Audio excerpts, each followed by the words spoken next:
Now it says it's live. There we go. Should be live. Hello, everybody. Hey there, everybody. Yeah. And then we quiet down. We can have everybody shut up. I guess I have Now's to the time refresh where I the gotta screen. now's the time I gotta figure out how to open up the actual video on my side of it and watch it while it's live. That way I can see the chat. Now it says it's live. There we go. Should be. I can hear Yeah, it. my screen is showing it live. Or 30-second delay live, but live. Okay, I'm muting. That would get annoying real quick.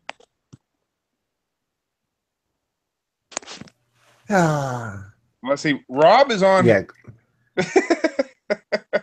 Oh, the weather outside is frightful. What's your temperatures like right now? Probably about 38. Oh, geez.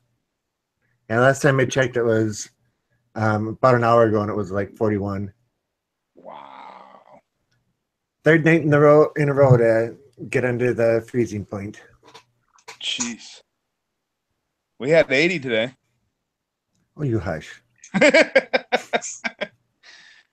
don't think it's supposed to get out of 60s tonight. So Yeah, I think it got up to about 64, 65 here today. oh wow. I need to move south again. Wow. Sweet. I was fretting it because originally they were saying last week they were saying yesterday it was supposed to start dropping here. And we were supposed to not get out of the 60s, low 40s at night. And then whatever happened with that storm, it up north or something. I don't know. Yeah, we had a couple storms roll in, but I mean, it was just followed right back up with 95 degrees the next day. Yeah. Yeah, it was 95 yesterday. Today it was actually, it took a break. It was like 80, 85, something like that. Oh, geez. Well, you're only about 5 degrees warmer than me. And the humidity is sky high. Yeah. It looks like late July, August out there with the humidity at night. Plants are loving it. Oh, my plants. Oh my God. I wanted to do another update today. I did one Monday and I almost did another one today just because there was so much new growth. Like everything, it like most of the growth dealt like almost maybe a quarter of the plant, that much more growth just popped off. And then everything just started throwing off buds and flowers everywhere. Jeez. Yeah, the teacup, it just had, I mean, it just looks like fingers just hanging off of like everywhere where a pod can form. And it's just, I mean, there's tons of them on there. Nice. If only a quarter of them actually stay, it's going to be pretty good. Oh, whoa. What's up, Kyle?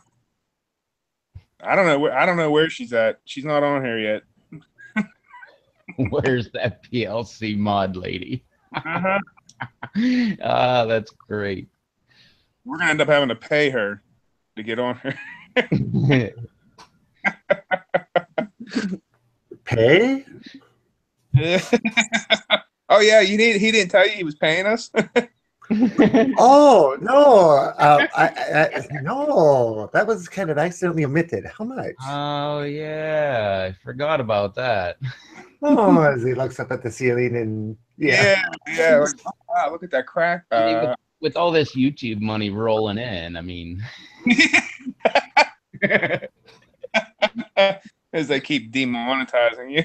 oh, dude, the video, I just made a video live today, the hot tub aquaponic garden video. It just went live within like 20 minutes or 30 minutes now. That one already got hit with demonetization. Man, are they coming after you? Yep. Wow.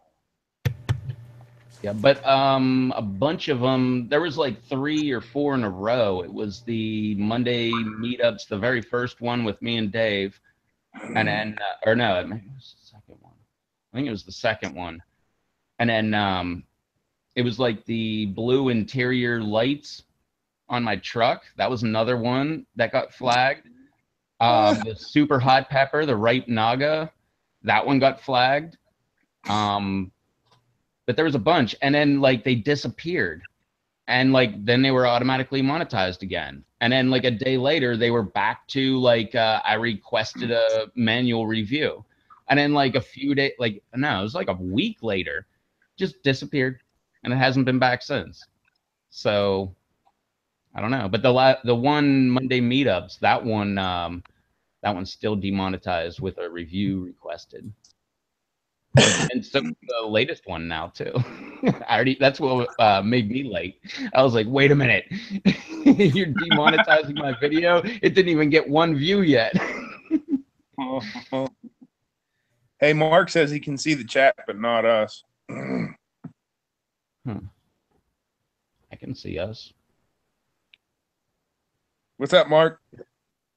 Can you see us, Rob? Yeah, I can. I only have a small corner, but yeah, I can see it just fine, and everything's moving. Maybe just refresh. That's what I was thinking. Either that, or I'd go back and hit the subscriptions button again, and then reload it, and see if it'll come up like that.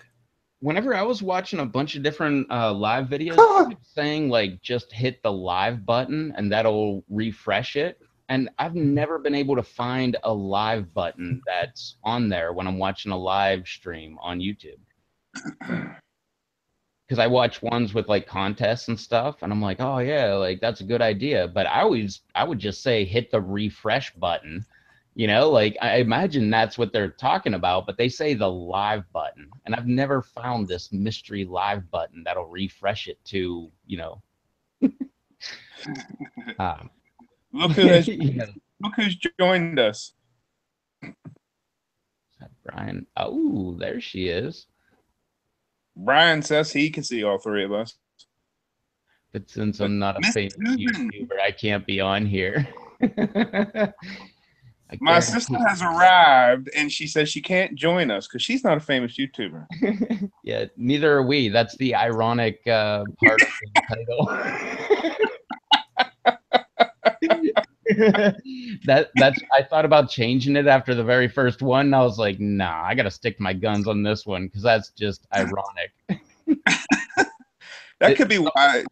That could be why they're coming after you. You know. Yeah, exactly. They're like, that is not famous YouTubers. Wouldn't that depend on your definition of famous? Well, that's what I was thinking. Like 1,600 subscribers, that's kind of famous. I mean, Dave gets like when he's in Pittsburgh, people are like, "I saw you on YouTube." Like I've never had that, but he has. So I mean, technically, I'm not incorrect. Pittsburgh, I've had it happen in no, that was Pittsburgh also. It was a hockey game. We were at the Penguins Fest. Pickles Fest, Taco Fest, the Pepper Pepper Fest. Penguins game.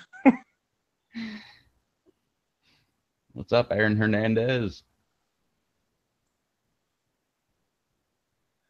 Mark says it says network problems. I will shut down and try again. And Brian says he can see all three of us. Yep. Kyle's got to go to work.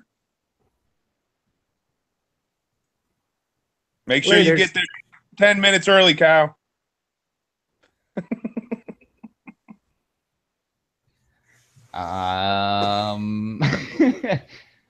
Thanks, Susan.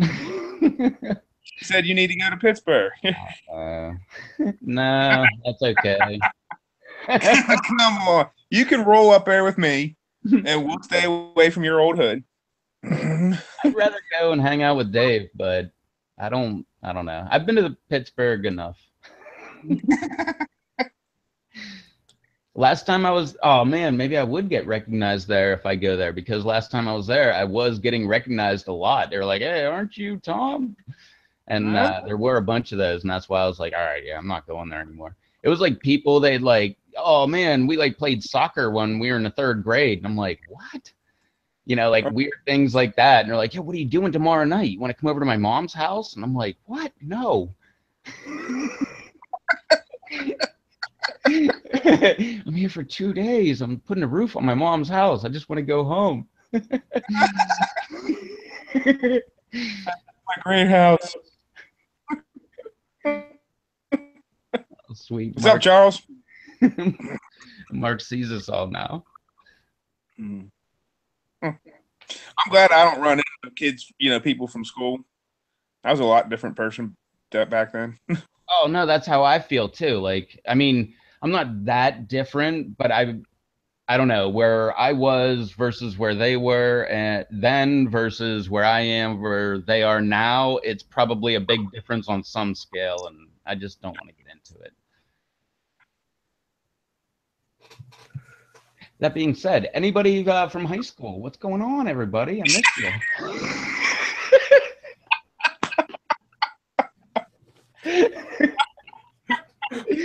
Thinking about you, buddies. If I could only get that Facebook thing to work.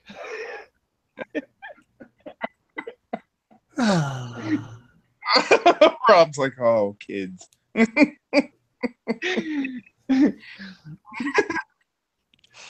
I can't remember the last time I saw somebody from my high school. And I only live, 100 and some miles away from there, but never see anybody. I live 453 miles from it. Is it far 100. enough? Mm-hmm. It could be farther. I mean, they come here on vacation. Actually, I found out that my parents' house where they live, their neighbor's daughter was pregnant because people that were here on vacation asked me where I was from, and I'm stupid, and I'm like, oh, I'm from Pittsburgh, and then it gets all the way down to like, what street, and then next thing you know, you find out your neighbor's pregnant. I mean, no, I'm not saying I did it. No. I think it was her husband or something, but I mean, that's how we found out. I called my mom. I was like, did you know the neighbor's pregnant?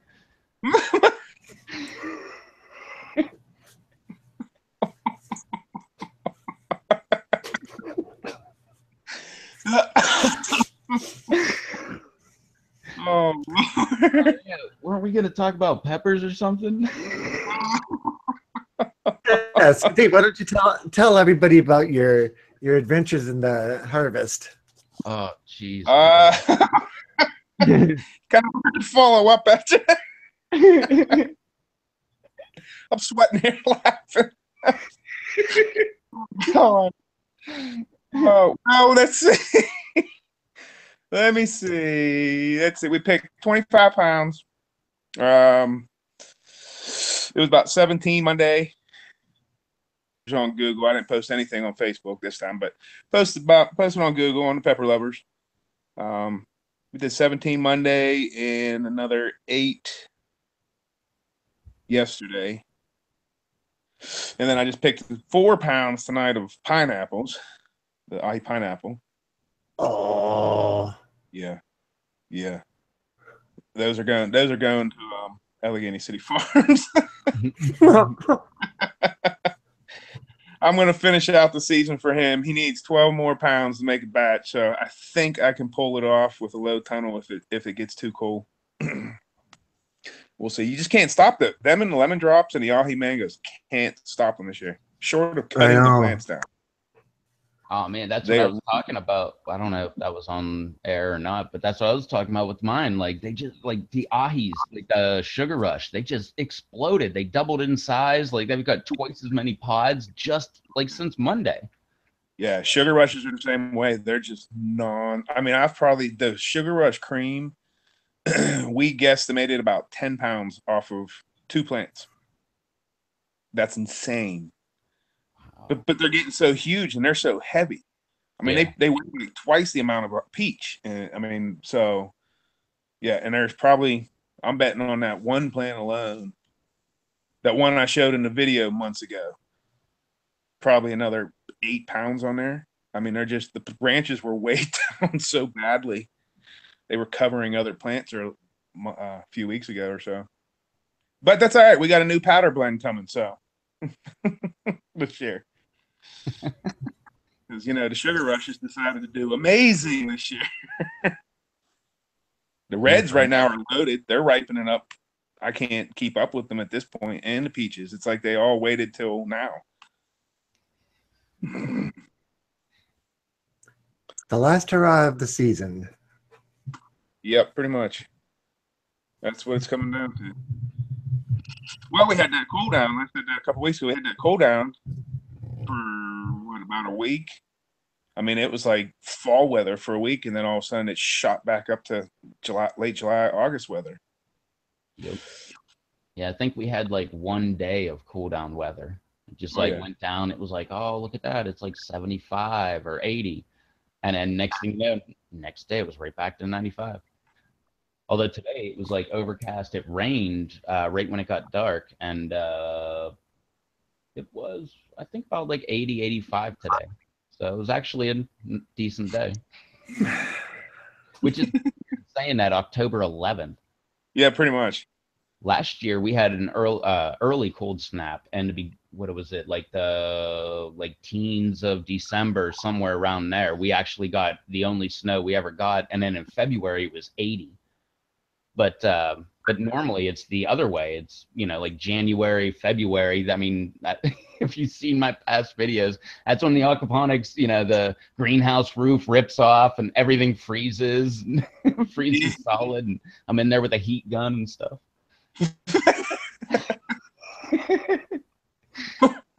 The heat lamp, the heat gun. We got our first frost. Good Lord, that was early last year. Which actually, in if I look from talking to the old timers around here, that actually wasn't early. We got it like right at the end of October, and they said typically for years it's from the 15th on that you can get a frost, and which is, I guess, I don't know what our actually first frost date is. It's sometime in the end of October. So they said that is normal, but I wasn't expecting it, and we got a light frost. Anything, and then we got that heavy frost. Like I think it was the next night or 2 nights later, and that's what did me in. But I was so frustrated with that last year that I was happy to see it go. I was so frustrated. I wasn't happy to see mine go. Oh, this year I'm like, please don't go. Please don't go. Well, in years past, I've been able to make it until like January 15th is like the average that I can get tomatoes to grow inside the greenhouse. So usually it's like, come on, make it to there. Like sometimes it's been the end of January and I'm like, oh, look at this. This is like the best I've ever made it. And last year it was like, I forget, like this first or second week of December, frost hit, snow hit, and everything died. And I'm like, oh man, that sucks. There goes that one. Hey, Rob, Mark has a question for you. Did you see it? Yep, no snow as of yet here. We had a heavy sleet storm 2 days ago, I think it was, where some of the sleet actually looked like snow coming down, but we haven't gotten any snow as of yet. And Nebraska would be, I'm just trying to think of the U.S. map off the top of my head. Nebraska would be just southeast of the whole state of Minnesota. Southwest. Or southwest, I mean. Yeah, because it's Iowa straight south, and then to the left of Iowa or west of Iowa is Nebraska. Gotcha. The Nebraska border by Omaha is about 400 miles from here. Oh, wow. Damn. That's almost how far Pittsburgh is from me. Here we go.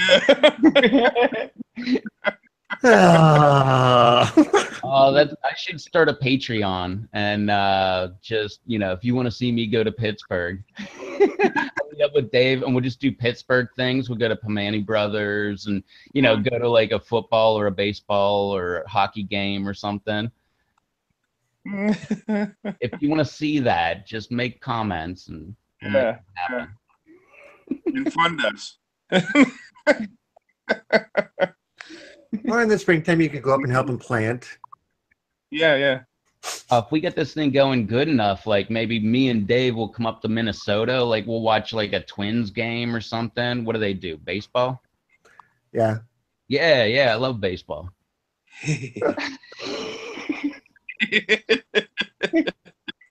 Yeah, he does. I have seen baseball. I'm not a sports fan at all, but I've seen them in person, and no, I don't care about sports, but I'll go to any game.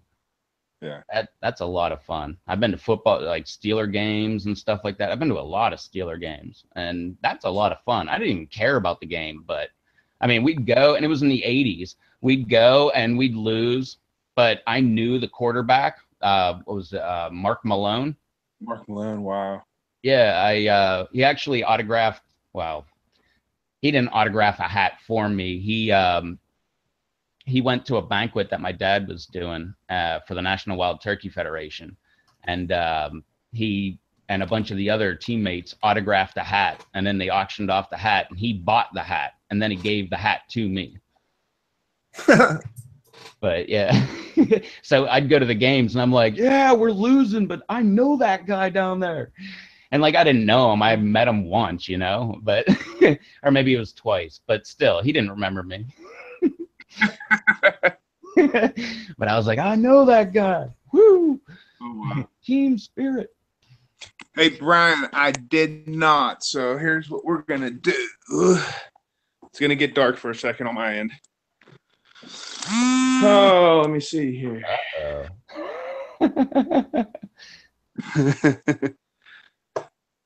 I'm going to the shelf of sauces.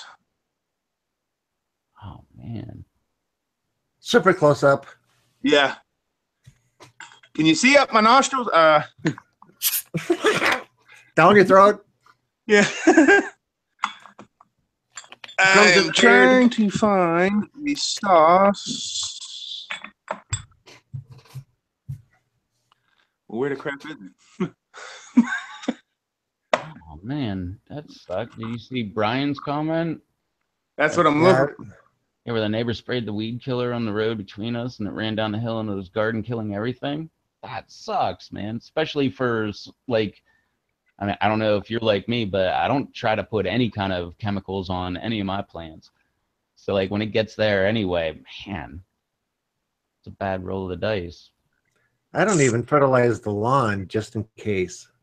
Yeah, I used to when I was trying to get a lawn before I knew anything about, chemical fertilizers and all that stuff. Which, by the way, I fertilized the heck out of this. I spent hundreds and hundreds of dollars on my front lawn. And it wasn't until I neglected that thing, because I was like, man, I should have just ripped it out and put plants in there and like grown things instead. Whenever I did that, I have the best lawn in the world. Absolutely perfect. I mean, it's like, what is it, centipede or Bermuda? Or no, it's centipede.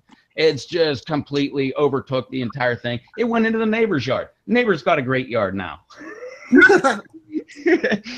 But it wasn't until like I quit doing anything with it, and then I just let it go to seed before I would cut it, and then I would cut it and like point where the spray would be. I'd point that into the center of the yard, and I just kept doing that all the time. And now it's like pretty much completely weed free out there. Actually, I haven't cut it in like 4 weeks, and it like doesn't even look like it needs cut. Yeah, mine too.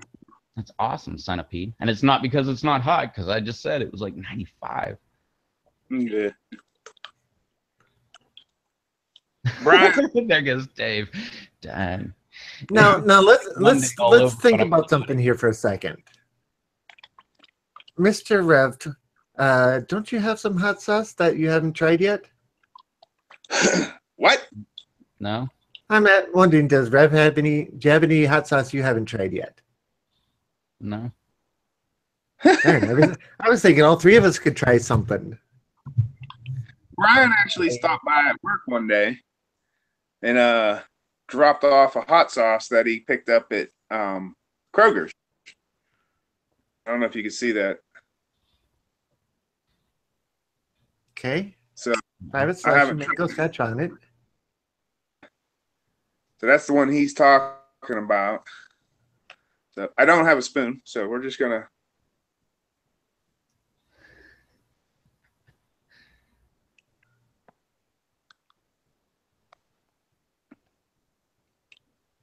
Well, it's not overpowering vinegar-wise. It's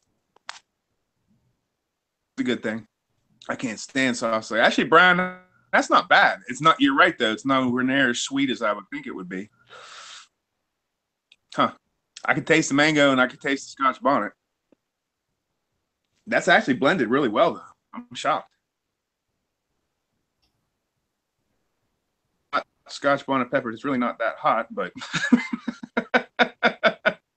How would it be on the well, not on the scale, but that Scotch bonnet one that I sent you? What was that, Melinda's? what was that? Melinda's? Was that Melinda's? I can't remember what that was actually. It Or, began with an M. no. It was or wait, no, I think it was Melinda's. Yeah, because then I sent you Marie. something else that was Dave's Insanity sauce brand. Insanity. Yeah, and then I think the Scotch bonnet was Melinda's. Yeah, which actually was actually kind of decent. What was that one like? Was that kind of like that, but with mangoes? This one actually has chunks of mango in it, or well, maybe that's that Scotch bonnet. I can't tell. Well, there's chunks of something in it. It's actually not bad for being a store brand, you know, private selection, whatever. It's Kroger's brand, I guess. Trying to see what's in it. It's just got water, mango, sugar, distilled vinegar, Scotch bonnet pepper, salt, cornstarch, citric acid, spice, xanthan gum, sodium benzoate, and a couple other things I can't pronounce. Oh, capsicum oil. Really? Yay. Brian, it's actually pretty good. I'm going to use that. I'm glad you brought that up and I opened it, but heat-wise, I'm not really getting much of anything. I would say if it was one of those that did a scale, I would give it maybe a 1 tops heat-wise. I mean, there's a little bit of a tingle, but it could be 5 or 1 out of 10. Well, I noticed some sauces seem to, even no matter how much you shake it, you end up getting more heat down lower. What if you shake it upside down? I don't know. I've tried like even Trying to beat the system. yeah. Well, you know, I try to do Derek's or Crazy Kimberly Shaky Shake, and you know, it still doesn't happen all the time. I almost get that. Like, I might seem, I don't know, like a special needs person trying to do him doing that, but I feel like when like I'm doing it, like I feel like I'm getting it right. Yeah. Need to do a video to all shaky shakes. Do the shake. Teach everybody how to do it. Oh, there's so many videos I need to make. Me reacting to a snake that I find in the greenhouse, me reacting to a snake that I find in the garden, me reacting. I gotta watch it. Did you put that up with the snake? I put it up, but it was like 5 or 10 minutes after it happened. So it was just kind of like me like shaking the camera, and I'm like, hey, what's going on? It's another update over here. Like, just so you know, I'm shaky because of this. Brother Troll said that the snake might want to be my cameraman. I don't know about that. That was what, 2 nights ago? Yeah, Monday. Same night. You jinxed me. Same night. A snake? Yeah, I'm in the kitchen processing the peppers, washing them down and stuff, and destemming and blah, blah, blah. And everybody else was in bed, and I had that somebody's watching me or something is watching me feeling. And I look around, and there's this spider about the size of a 50-cent piece sitting right on the kitchen floor. And I stood there and actually contemplated running out of the room because I figured Donna was probably still awake.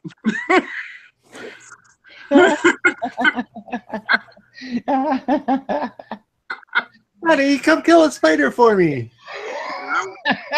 Big old 14s, and I smashed the thing, but it was shaking all the way. Oh, that's great. So, That's funny because that's the opposite of me. Like, I don't care about spiders at all. Like, we got black widows around here. We got, I've never seen, I don't know if I've ever seen a brown recluse, but they're apparently around here. But I've had the first day, or no, I moved here on a Friday night, I believe, and like late night. And then Monday morning, I had my very first day at the job. I went out there, very first thing, I had to, like, we just had a tropical storm, and I had to go around the house and pick up debris. And I'm picking up like shingles and like whatever stuff is all around there, only to like get the whole way around the house, back around to the pickup truck where I'm going to throw the stuff in the back of, only to find like the very first thing that I picked up, like an inch away from my hand, was a black widow the entire time. Like, and from there I was like, huh, these things are not like snakes where they're just gonna like go ahead and strike you for no reason. And ever since then, I don't know, it's been like with the hornets, except for that one time, like we just kind of have like a truce and everybody's cool, we don't like harm each other or anything. And kind of crap myself. well, I was kind of like worried at the time, but then that's what like made me think. Like, I was like, wow, these things, like a snake will actually advance on you because, you know, usually they're like, if they're a pit viper, they actually sense your heat and stuff. So they're going after you for the, you know, because you have heat. And you're probably a threat if you're as big as a human compared to a snake. But Jared wants to know what kind of snake it was. oh yeah, sorry, we've been getting backlogged on the comments. Sorry. Oh, which one? The one that I saw the other day in the greenhouse? Or while I was in the greenhouse? It was not in the greenhouse, but it was right outside of it. That one? Oh, and by the way, hey, what's up, Jared? What's up, Jared? I meant to say that because he said, hey, everybody, a while back. And Brian said he lost 48 tomato plants, 24 different pepper plants, 2 rows of green beans. Oh, you didn't say what snake it was. I really was upset with the 48 and the 24, but then when it got to the 2 rows of the green beans, I remembered how long it's been since I had green beans and how much I love them, and that actually hit harder. For me, at least. Wow. Sorry, I'm sure the whole thing hit hard for you. Sorry. Yeah, I shouldn't comment on...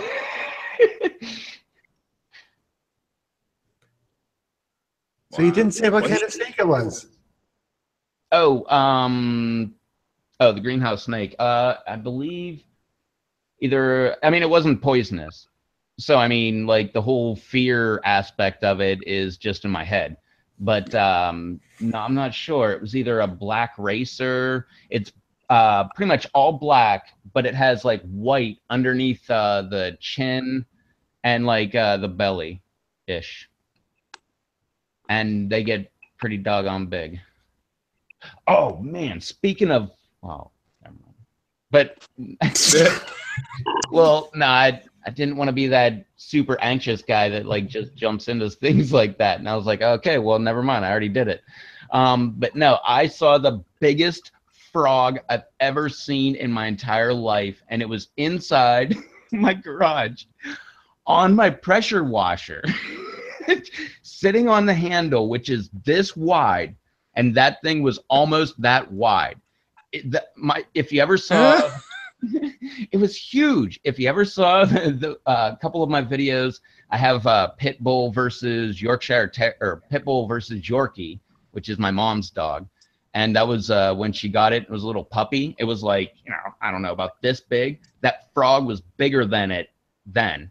But if you see the later version where the dog's a little bit bigger, nah, frog wasn't bigger than that dog. But the first video, dude, the frog was bigger than that. I've been meaning to make it live here in a couple days, but I'll do it. I'll make it live tomorrow.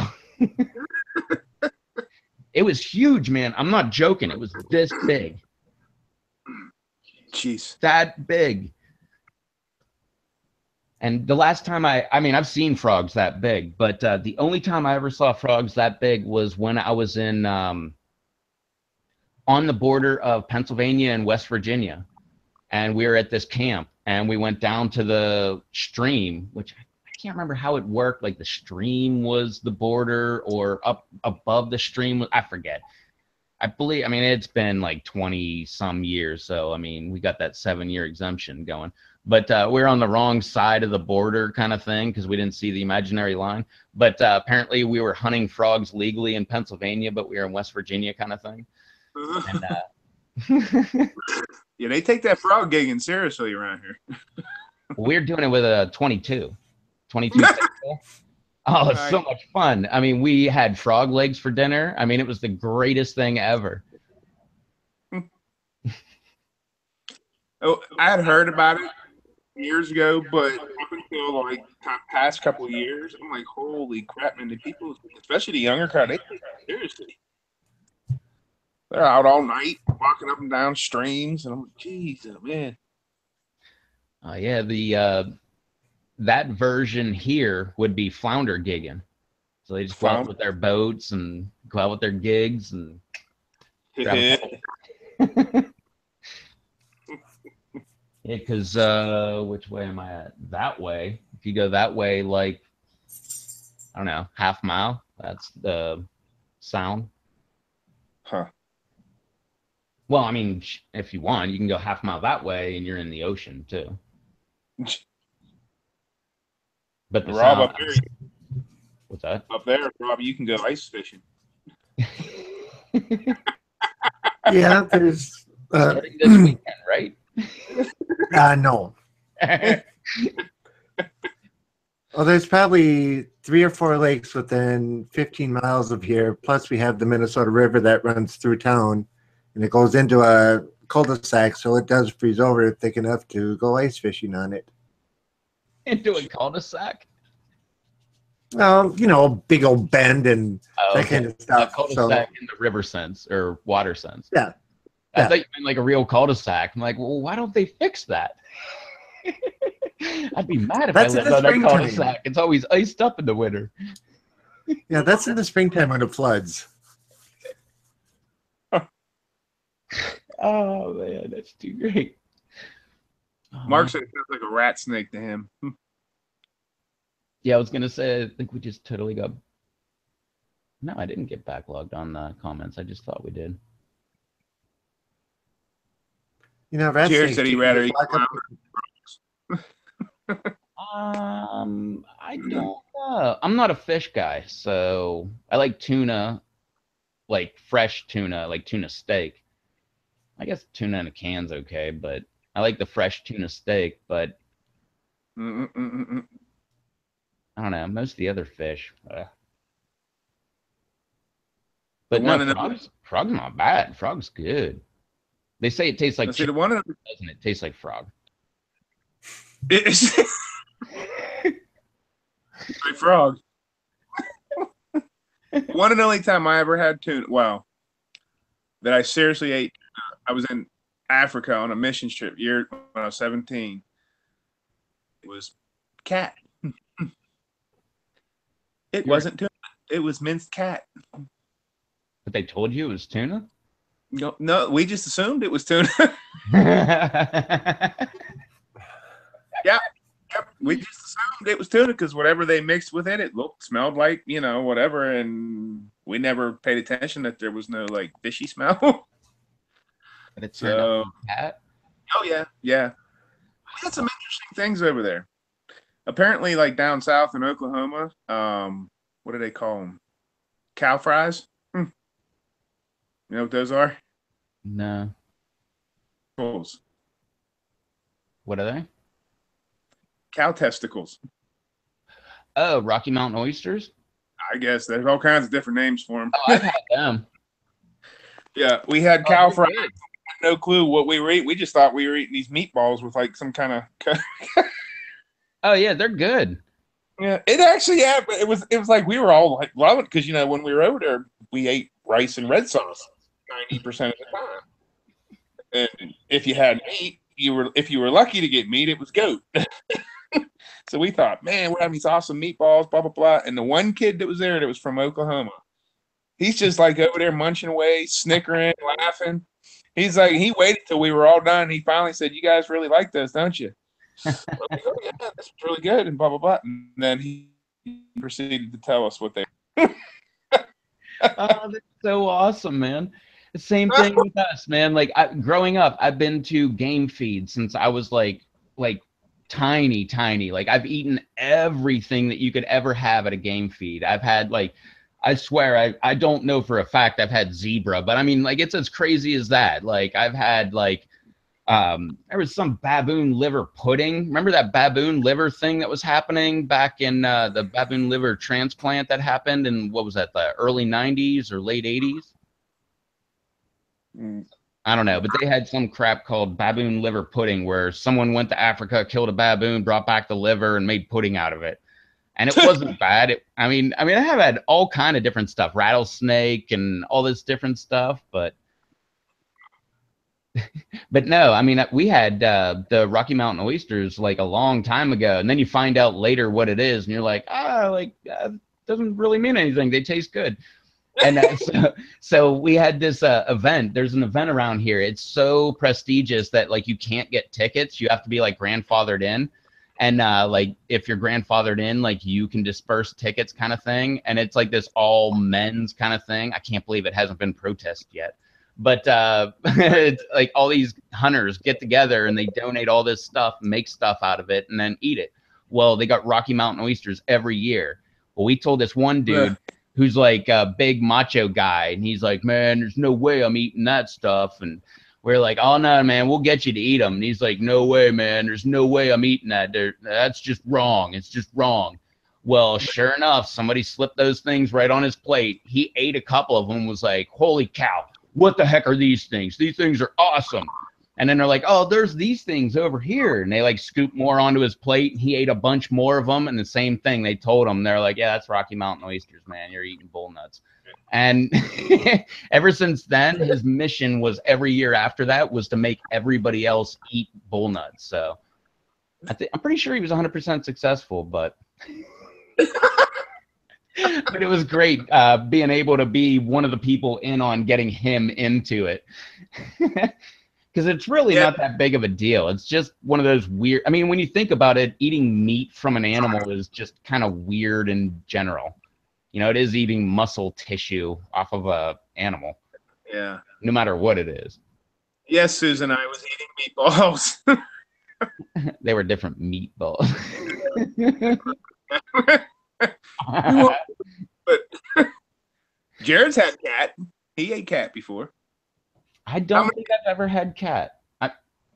What happened over here? I might have had like mountain lion or, you know, some kind of cat like that, but actually mountain lion does ring a bell, but as far as cat, no, I don't think so. All right, Rob, what have you eaten that was nasty or crazy? I don't think I've eaten anything that was nasty or crazy, but I've had bear meat, elk, deer, porcupine. I've tasted skunk. I've tasted snake, multiple types of fish, that kind of stuff. But I have a rule of if I shoot it, I eat it. And I killed a porcupine one year, and we had it for dinner. Very greasy meat, but we still ate it. That's how possum is. It's disgustingly greasy. I think goose is worse, but porcupine, it tastes like you're chewing on pine needles. Because that's all they eat at pine needles or pine bark. Oh, jeez. Yeah, it tastes like you're sucking on a pine piece or pine toothpick the whole time. Yeah, that's where you always find them, is like in pine forests. Yeah, that's why they're a pest, because they climb to the top and eat the fresh bark and kill the trees off. So they're in season all the time. It's kind of like nutrias down here. Yeah. They from like coyote. Indonesia or something like that, like some kind of water rat that they introduced for like the fur trade. And it was in like Louisiana, I think. And then next thing you know, it was like Alabama, Florida, Georgia, South Carolina, North Carolina. Like we have no closed season on them. As a matter of fact, this one pond swamp had no nutria ever. And then 2 years ago, I believe, I shot like 12 of them. And then and that was just one summer. And then the next year I shot like 7 of them, and I haven't seen one there since. You've showed them before, haven't you? Yeah. In video. That's what I thought. Oh, I got, that's the only thing that kind of bugs me is like I got so many old videos of nature and cool stuff, but it's so old I can't like make it new again. But I mean, it's really cool. I got like cottonmouth water moccasins, like eating fish, like in a stream, and just different stuff like that. And oh yeah, Jared, we got there's no closed season on nutria in North Carolina. The only rule that there is when you're duck hunting, you're not allowed to use a shotgun or a rifle to shoot a nutria, and that's pretty much because deflection off the water, and you might hit another person, kind of thing. Yeah, that'd be But bad. other than that, when it's not duck hunting season, pretty much it's whatever rules you got. If you're not duck hunting and you're like in a canal or whatever, just fire away. What you doing, dog? See, that's why I preach it. Just leave nature alone. Let nature be nature. Well, that's the only problem was this thing is so invasive. It actually starts burrowing into the banks and destroys all the banks. So like pretty much all the waterways just start collapsing in on themselves, but the water level doesn't rise or fall or anything. So now it's twice as wide, but it just messes up all the, well, I don't know. That was just a hypothetical situation, but I know they do burrow in the banks and everything, and they're not native. But right. I don't know. I guess they're native now. They brought the coyotes in, and boom, now they're out of control. It's like, duh. What did you think was going to happen? Oh, people told me, yeah, there's no coyotes over here. Because like I said, that way is the ocean, that way is the sound. Like, oh, just a little strip of land. Like, yeah, there's no coyotes there. That's what took out like 13 of my ducks in one night. Coyotes and bobcats around here. They're all over the place. And bobcat, yeah. Yeah. On my channel, I used to have that picture of the bobcat that was taken right behind my house. Everybody was saying there's no way there's bobcat around here. And sure enough, one day my brother-in-law, he was trapping behind the house where it's legal. And he texted me and he was like, hey man, I'm missing a trap. I don't know where it went. It had a drag, drag on it. And he was like, I don't know where it went. And I'm like, oh yeah, I jumped out of bed, went out there. Sure enough, it was like a 25, 27 pound bobcat. I mean, it was not your house cat kind of thing. Yeah. I mean, oh yeah, they can get pretty big.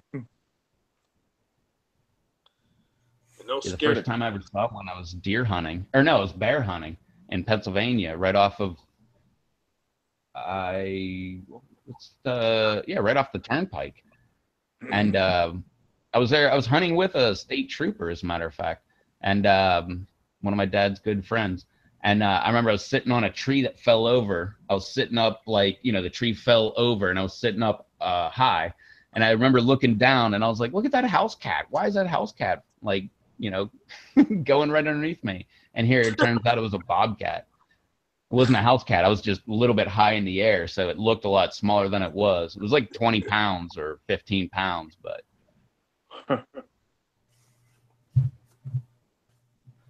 I've had black bear before, Rob. It can actually be pretty good. We had a guy that brought it. He made jerky, and it was actually, I was impressed with it. I mean, it was a little tough, but it was still pretty good overall. What was it? Jerky with made out of what? What was it? He said black bear. Oh yeah. I've had bear, but I don't know if it was black bear or grizzly. But there's a small restaurant up in northern Minnesota that just serves nothing but wild game. So depending on what season it is, it determines what the menu is. Yeah. And I've had a bear burger there. Ooh, I've heard bear burgers are pretty good. Yeah, they are. It's one of those things where, yeah, you travel 200 and some miles to get one if you really wanted it, but it's worth it. My parents got married, and for their honeymoon, or wait, no, it was a different trip. No, for their honeymoon, they went to Montana and went, I think, mule deer hunting. No, but for another trip, they just had a trip away from the kids, and they went to Canada and shot black bear. And I had a great time, and we ate bear. I remember my mom said that we liked the black bear so much that we ate it for an entire month.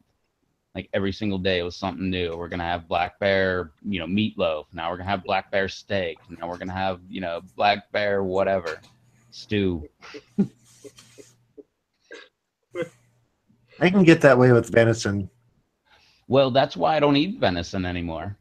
I mean, when we were growing up, my parent, like, for the most part, we only ate wild game. Like my dad had a hunting license every year and tried to limit out on everything that he could. We were eating like, oh, today we're eating rabbit. Now we're eating quail. Now we're eating wood duck. But we're gonna have some merganser. I mean, it was just whatever. And don't forget the squirrel. And so we just have that stuff all the time. So once I finally moved away, that was like the first time where I'm like, man, do you know how awesome like beefsteak is? That stuff is really good, man. And like ever since then, like for like at least 20 years, I've just been like on my own crusade. Like I can't get enough like just cow. Everybody's like, oh, I love deer. And I'm like, I'll shoot a deer. Like, why don't you go buy me like 20 pounds of, steak and I'll trade you. I don't think you're legally allowed to do that, but Yeah, they released. Brian was saying they released the elk here last year in West Virginia. The elk? Apparently, yeah, they brought elk in this past year. Sweet. I know they've been doing that in Pennsylvania forever, and right when they're like, all right, the herd's big enough where we can actually have a hunting season, a bunch of idiots roll in and like wipe out like 300 or whatever in the middle of the night. Obviously poaching illegally with lights and stuff like that, and then now we can't have a season kind of thing. Yeah. Well, I guess they're talking about releasing wild hogs up here in West Virginia too, which I thought. Why? Yeah, that's a tricky one there. They have litter. What is it? Every 3 months they can have a litter of 18 or something. Yeah. That's why I say man just needs to stop. Just let leave things be. Let it be. Yeah, let's admit we screwed up a bunch of stuff, but let's just let everything bounce back because it's nature and it'll do its thing. We don't have to like move hogs across the nation. Like Texas has no limit on hogs, and like what's his name? What's that guy? Ted Nugent. He's like in helicopters, like shooting with machine guns and shit. all because there's too many hogs down there.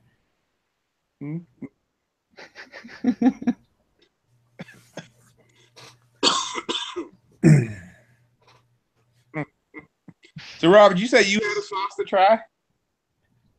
Say again? Did you say you had a sauce to try?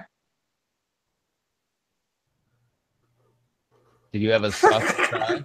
I heard what he said. That's what that face was about. he was checking out the crack in the ceiling. Yeah, that was it. There's up there. Well, that I didn't. I told you I went up to Brendan's chili meetup and we got that bottle of ghost sauce. I could show it off a little bit if you want, and it tastes pretty good. It's not too overly hot, but it tastes pretty good. So yeah. Huh. I'll go get it. It'll take me a couple minutes. Sweet. I'll be back. All right. It's gonna be like a sauce tasting party tonight. You got something there. I know you do. I got the stuff I did a mobile taste test on, that ghost pepper sauce. And I've got just a little tiny bit of Allegheny City Farms. I went there the other day and they were sold out on the regular stuff. Oh, the original? Yep. I mean, they might not be right now, but that was Monday I went there. Yeah. Did you order anything or? Not yet. Nah, I wanted to do it all at once. Nice. So I want to get the ahi pineapple, and I want to do that. And obviously, I was gonna grab the regular, and if they had the harvest edition, I was gonna grab one of them too. But see, I got a harvest edition sitting here that I haven't opened yet. It scares the mess out of me. Nah, it's not bad. It's the same thing as regular. Well, I've had the Harvest Edition, but this is that special batch that he had that he only had so many bottles of. Even use more than a drop or two of. Well, he doesn't want to do the ACF challenge until like what, a year and a half after it was done. Yeah. Well, year and a Yeah. Yeah. yeah. Well, if we would have had that HE, that little spoon he had probably would have been fit. He probably wouldn't even have done a spoonful of that with that little spoon. Well, yeah. I mean, if you won't do the regular with that, well, I don't know. I don't really see that big of a difference. It's practically the same thing. It's hotter. I mean, it's definitely hotter just because it's all fresh. But the original Harvest Edition compared to the original, I agree. It was hotter, but it wasn't. I don't think it was too terribly hotter. But the newest that batch he did, that special batch, good God. That one. And I got one of the new Harvest Editions, which is the regular Harvest Edition. So sitting here. Which that one's the unfermented. Right. That's all fresh. That's why the heat levels tend to be higher on it, because it's all made from fresh. Still can't beat the original though. Well, how does that? Do you know like the chemics, the chemistry type stuff behind that? Like, is the fermentation? Because I believe fermentation, that means like is that yeast or is it bacteria or whatever's eating the sugar, and that makes the fermentation, like, does that mean it also eats the oil or something, so the oil amount goes down or something? That's my guess. I'm not entirely sure. But I know if you would put a spoonful of Harvest Edition against the spoonful of original, you're going to feel the burn a little more. I don't remember feeling a difference. But really? Then again, I mean, you're dead inside now. What's that? It's because you're dead inside now with the sauces. No way. I ate that King Naga on Monday, and that thing like totally tore me up. Mm-hmm. That thing really tore me up, man. It is a super hot pepper. Yeah, but it's only like 800 or 900,000. It shouldn't be that bad. I only did half too. I'm adopting your policy. If it's something like small, like I did a Sugar Rush peach, and I did the entire pod, but I did half of it, and it was good, and then I did the other half. But it's a Sugar Rush peach. I know about where it's at, but when it gets up there, I'm with you. Like, I'm not doing more. I'm not like a half a pod is the most I'm doing. Right. Like maybe I'll just like take a half a pod and then cut it in half again and do the top half, or maybe I'll only do the bottom half. But yeah. Nah, I'm gonna try to keep it a little smart. I mean, look at some of the older guys, or not older guys, but the guys that have been doing it forever. There's some of them you really don't see them doing anymore. They jack themselves up. And it doesn't really mess me up that much, which is really weird. Like, I remember last year, I was like going into work, like, yeah, I ate a King Naga last night. And they're like, oh my God, like, how did that mess you up? Like, are you going to be in the bathroom all day? And I'm like, nah, I don't feel anything. Just difference. I ate a peach ghost last night. Like, oh man, are you going to like call out of work today? I'm like, no, I'm fine. Like, nothing happened.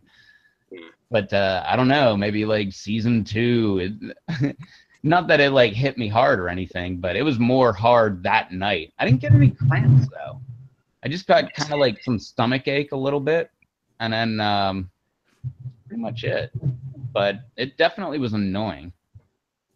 I mean, it was close enough where I guess you could just call it the cramps. Yeah, they're basically, it's a light burn. Yeah, it wasn't like, I wouldn't call it full on though. So like someone who actually got like full on cap cramps, like, nah, it wasn't that. I wasn't like sitting there for like hours, like, I wish my life would end. Like, there was nothing like that. And there was no like sitting on the toilet like over and over again, or, nothing like that. It was just like, I kind of feel like I should, but then I don't. And then next thing you know, I'm just like, oh, okay, yeah, I feel okay.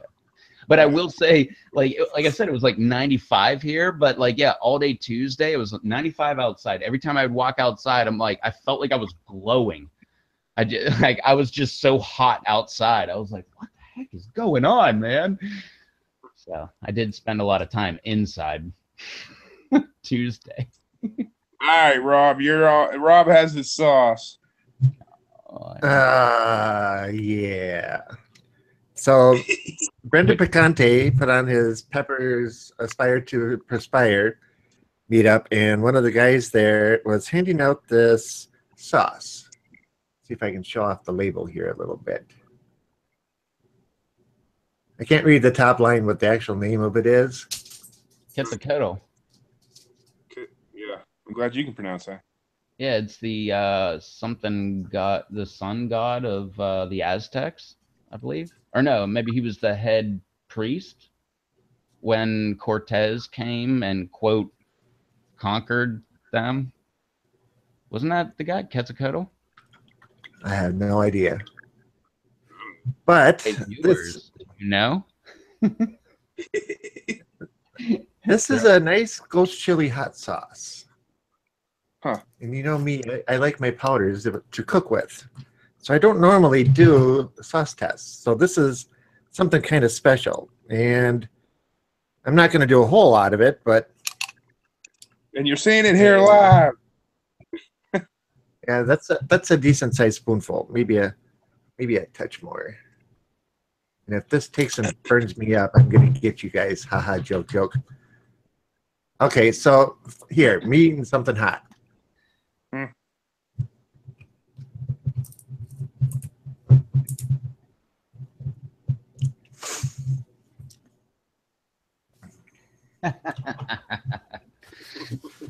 Well, the burn hasn't hit yet, but I was thinking, you know, you guys say you don't like a vinegary sauce. Well, this has got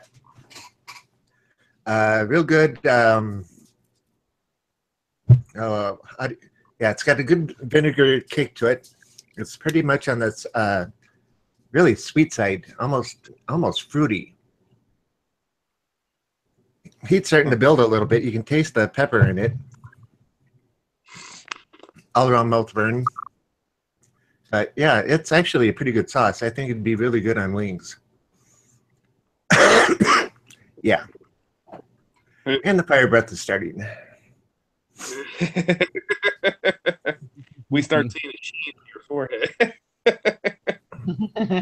Nothing there yet. Yeah. But anyway, yeah, it's a pretty good sauce, and he got it from the company. I guess he goes around to different shows and that kind of stuff and gives it out for them. So these are free sample bottles. Sorry, it's salivating. But yeah, free sample bottles, and they're actually quite good. He gave away like 3 cases of them, or yeah, just about 3 cases. Wow. So everybody who showed up got a bottle of it. And yeah, I'm liking it. Huh. The heat is already starting to subside, so it's not really real hot.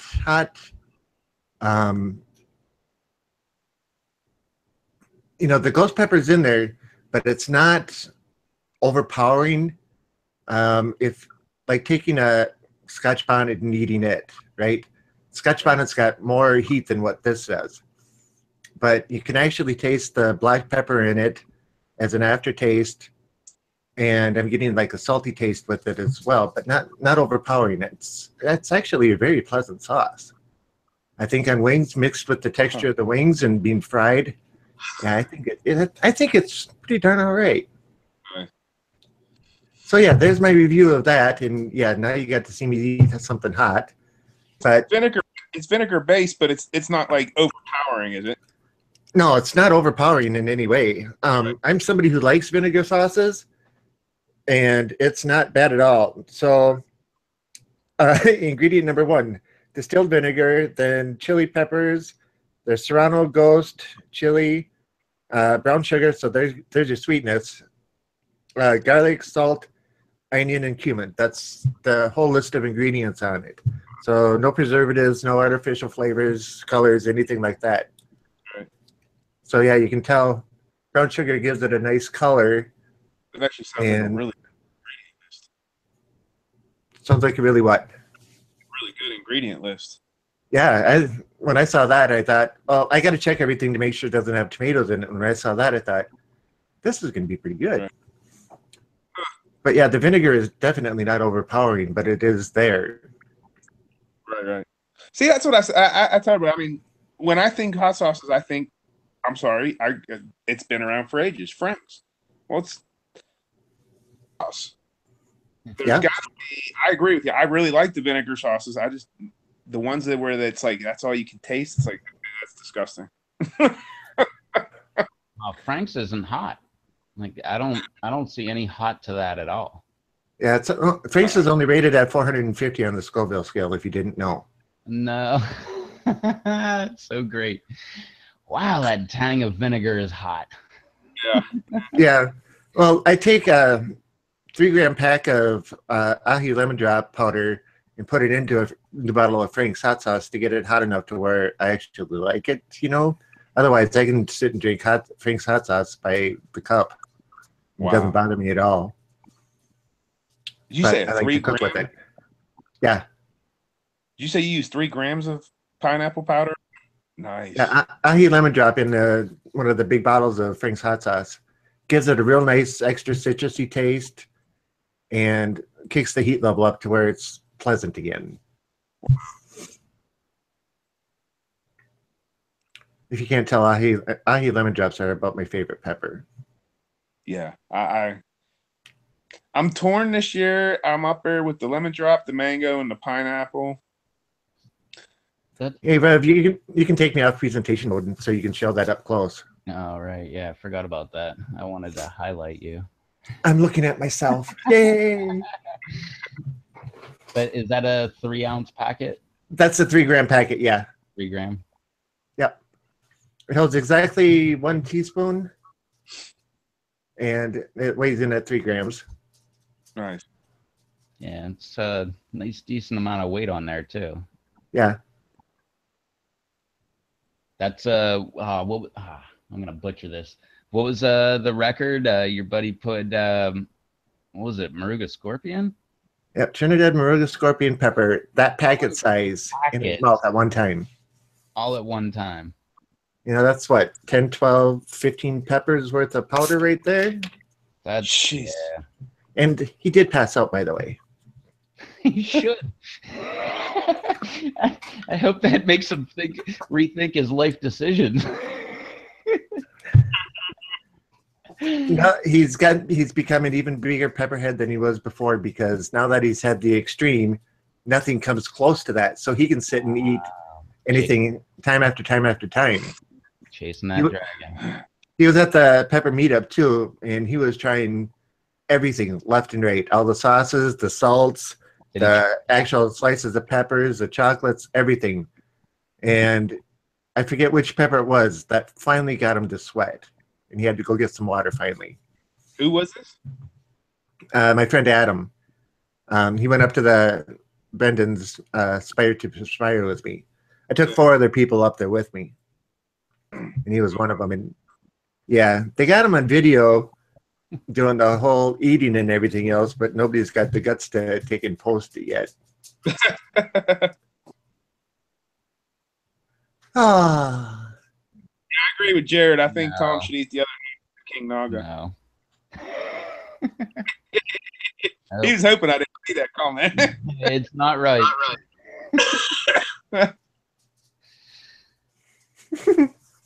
Come on. Read Mark's last comment. See it, man. All he's got to do is click on Monday's video. That was funny enough that day. But see, yeah, no. See, and even here, Dave ate something that was hot. I ate something that was hot, which I don't often do. So now it's your turn. Wait, now it's a turn thing, but Monday was just all me thing. Yeah. Oh, but this just started today. Oh, reset on but it doesn't count. Oh. I could go grab another Sugar Rush. No, I've got a bunch of them. And that's kind of old. I did that last time, but I mean, I did check out everything while I was in there today because I was like, oh man, if I was challenged, the closest thing I think I have is that Scotch bonnet, but every time I look at it, it gets more and more red. So I'm kind of just waiting to see how red it actually gets. Because I thought it was ripe last week, and then I just checked it. Well, then I thought it was ripe on Monday, and then I just checked it today, and it's even more red. It just keeps getting deeper and deeper. Spicy City Peppers wants to know, do I use a cottage food license or food handler? Here in West Virginia, we use food handlers. For like fairs and stuff like that. Yeah. Even to make the powder blends, I have to have that. I have to use, Oh, really? which just cracks me up, but because it's just dried peppers and crunching it down, but it is considered a food process. To do the powder blends, I have to use to legally sell them.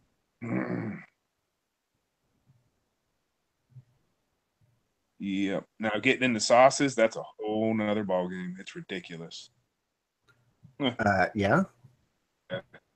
But I mean, there's a whole lot more liability with sauces, so I understand. You could kill somebody with sauces, I guess, if it's made wrong. Yeah. Yeah, so I understand why they're so strict when it comes to sauce. I guess you could do the same with like powders and stuff too, I guess.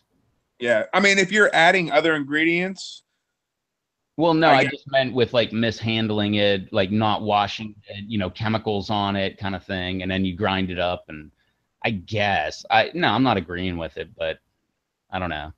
but I don't know. I always see like all this stuff where you got to get a license for everything, and now like little kids can't have a lemonade stand, and it just kind of bugs me. Where I'm like, come on. I get where you're trying to be like very helpful with everybody, but let the kid have a lemonade stand with some Lipton lemonade blend or whatever. Yeah. Jared says it's not the same unless it's live. Were you talking about me eating a sugar rush? No, the Naga. Oh no, well I did do that live. Yeah, but you want to do it again tonight. I don't have a ripe one.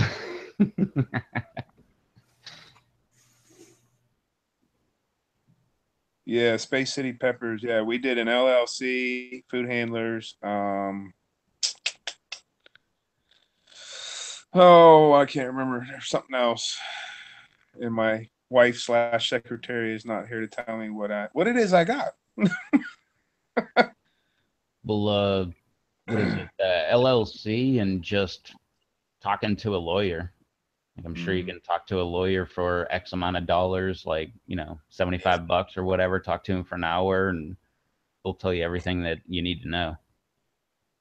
Or whatever state you're in, go find your local small business development center agent. There you go. They typically can do, like Donna, that's what she does for West Virginia, small business development. Oh, see, I'd never even heard of that. Yeah, which they're a part of the federal, well, not federal, they're not a part of them, but they're under the SBC, which is the Rob, help me out. What's SBC stand for? Small business? Oh, I can't remember. SBC? SBA is Small Business Association. Sorry, SBA. Yeah. Which I guess is the federal level. So Space City Pepper says, wish they traded peppers for lawyer.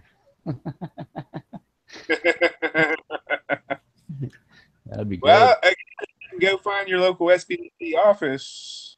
I'm sure your state has them. It's free. And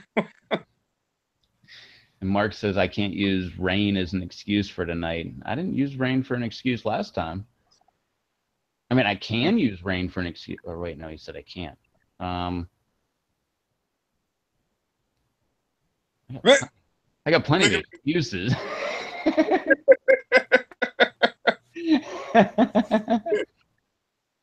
I can't think of anything that I've got except for Sugar Rush that are ready. Well, you have a package coming. Oh yeah. So I would suggest next Monday you do a taste test of something in that package. Well, shouldn't it be here shortly? We'll just do it as soon as it gets here. But then it wouldn't be live. Yeah, do Well, it no, on the live Monday that's night what I live. meant. That's what I meant. We'll just do it live. He's getting addicted to these live. I just have fun with it. I like every time I go and like I click on my video manager and I see like, oh, you've got a demonetized video. I know like that like really gets under a lot of creators' skin, but like that just I'm like, oh, we got to fight, and I just get all pumped up, and I'm like, all right, request manual review, and I don't know, getting pretty good. Well, Rob, you could taste test something out of your box once. Yeah, of course. Yeah. Oh, so he already got his? No, his should be there. His should be there either tomorrow or Friday. Oh, Yeah. we could do it. We could go live again Friday. Wait, when? No. Monday's good. Monday's good. Yeah. Monday. Well, I don't know. I was just thinking if it was pods, because you don't want to wait too long on pods. They'll stay. They should still stay fresh for a few days. Yeah, At but I'm least. like you. I don't like the mushy or the soft pods. Like Yeah. as soon as they lose that crisp, I'm like, oh, I don't know. Like maybe that's good for dehydrating or getting some seeds. I don't know. This year they seem to be doing early on. They would do that. Like, that's why I didn't sell anything when I first started picking this year because I was like, with all the rain we were getting, stuff was not staying crisp and fresh as long. Plus, the heat levels were down on a lot of them with all that rain. Did find that out this year. When you get 13 inches of rain in July, in what did I say, 9 or whatever it was in August, the heat levels a little bit. Oh, that King Naga I got from Aaron Hernandez. That wasn't that hot. That one I ate on Monday. That thing was. That was up there. I mean, I don't want to say it was up there with that Brazilian brain strain, but I think I was out of practice a little bit, so I think that was part of it. But yeah, the heat was it was getting up there.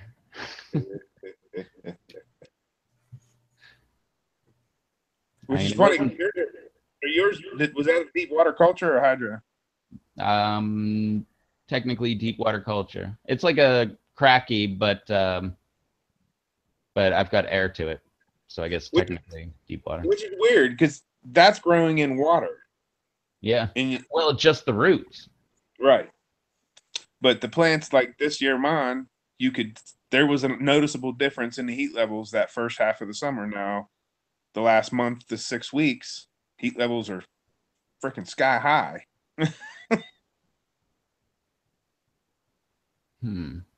So you're saying you got a lot of rain and they were still hot? Yeah.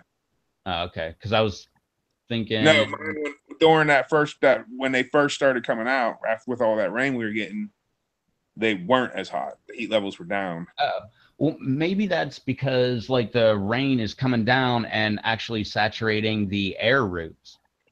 Right. Because with mine, like only the water roots actually get water, and the air roots never get anything.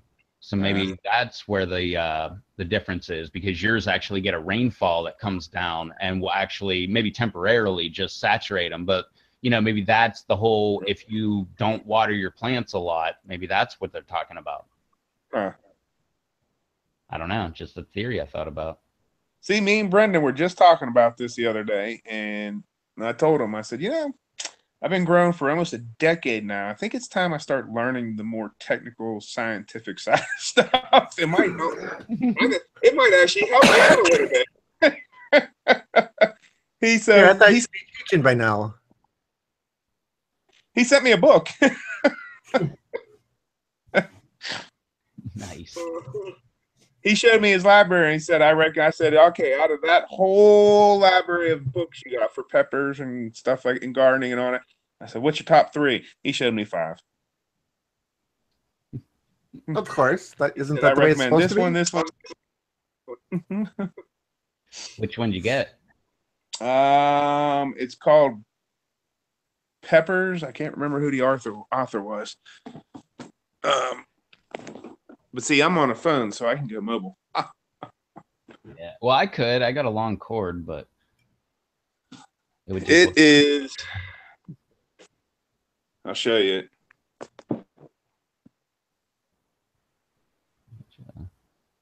I'm on Naj. Yeah. Okay. He highly recommended it, and he just so happened he had an extra copy. So Nice. that was one of the top 5 that he recommended getting. So I'm glad I didn't order the other night. And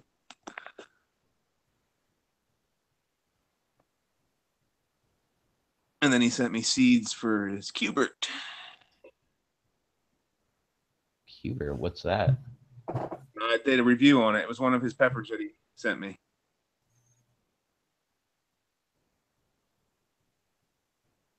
I really, really liked it too, but I saved seeds from it. But the one he sent me was open pollinated, so he sent me seeds from his isolated one.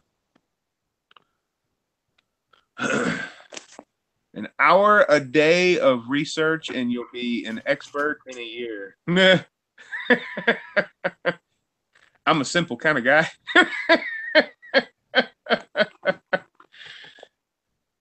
Hour a day for me. Says, when is the soonest you transplant a baby seedling? Can you guys read it? Yeah, into a larger pot. I have some that just came up, some with just cotyledon, and some with first leaves. I've done them before. They have I've had true leaves, but I don't know. The longer you can wait, the better, I would think. Yeah, it depends on how big the starting cell is that you're starting the leaves or the plants in. If you're starting them in cups, let them grow until the roots get down to the bottom before transplanting them, before they need it, or when they need it. If it's in a little tiny like starter plug, then yeah, once the roots start coming out the bottom is when I would do it. I wouldn't go by the size of the plant. I'd go by the size of the roots. Yeah. Yeah, when they're in small cells, that's when I would do them like right off the bat. Like when I did the egg carton, the old egg carton type thing, you throw the soil in there and wet it and everything. It would get so dried out so quick that as soon as I saw a plant popping up, I would like take it out of there just so it wouldn't die, because I had a bunch of them die.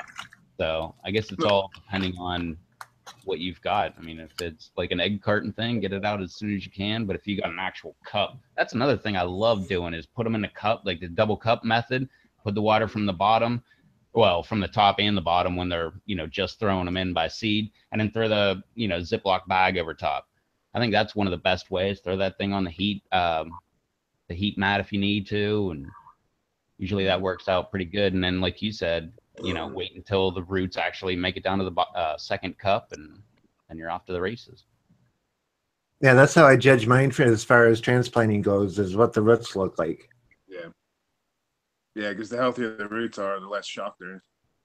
Yeah, and the stronger they're going to be, because, more there, they can take and absorb more from the, So we said the same thing. I'll shut up now. Oh, no, come on, man. Let's be like one of those talk shows. Just recap what we just said, and then tell them we're going to commercial. And then when we come back, you can go ahead and say it again.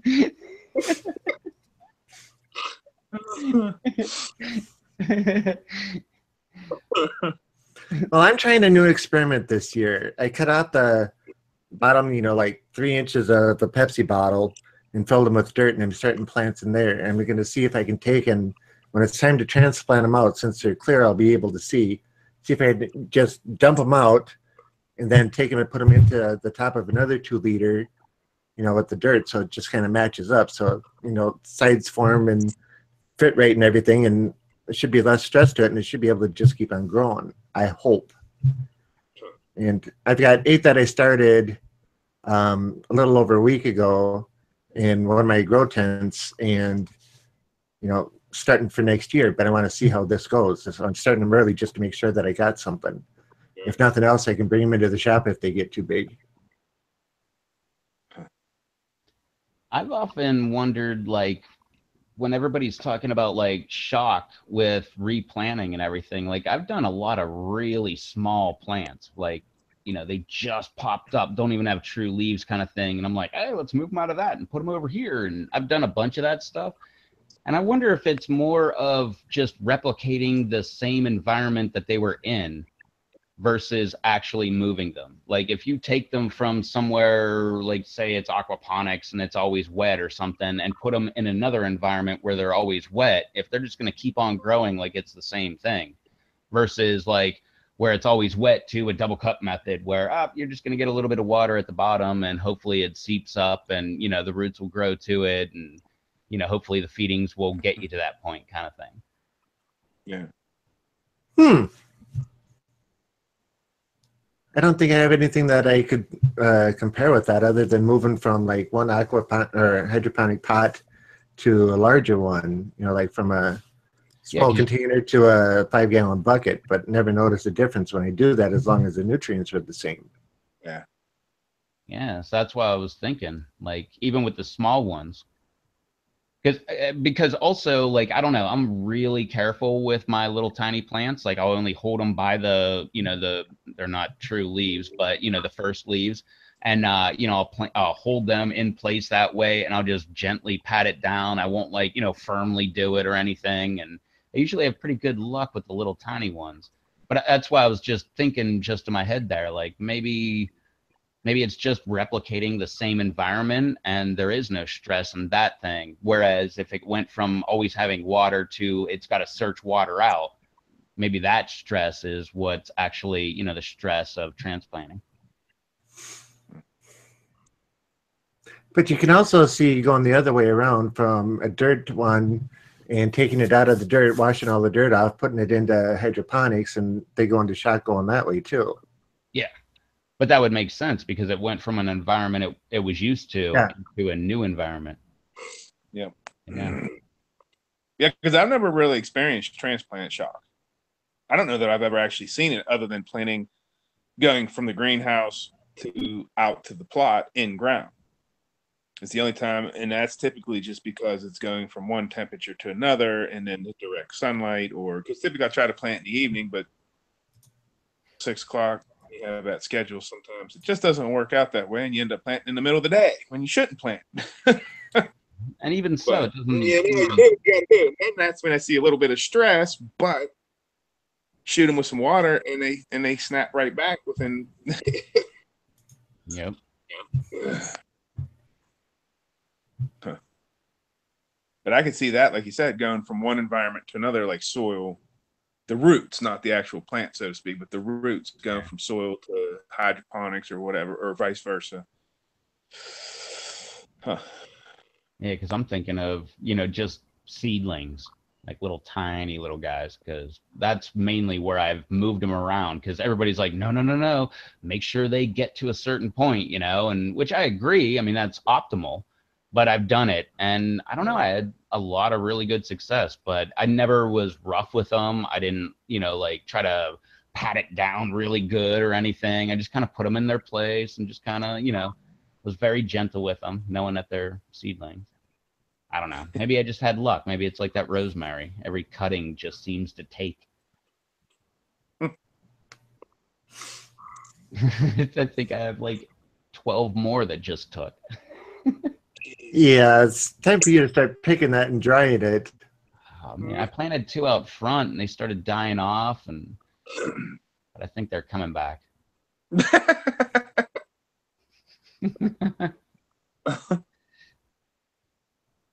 gonna have a rosemary farm. I could totally help. Rosemary and mint. Yeah.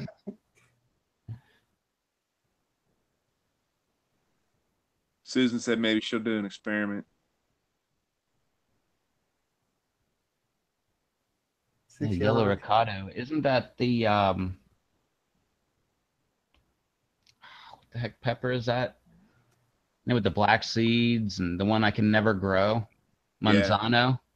They probably won't like your area. It might be a little too warm. Could be. I noticed ricotta's like through the heat of the summer, I don't get much of anything. I mean, but they don't grow very fast. They seem to, I don't know. Now Susan's in San Diego, so I mean, it's pretty Yeah. warm over there too. So But isn't that the same as a manzano, or am I wrong on that? I think they're relatively the same.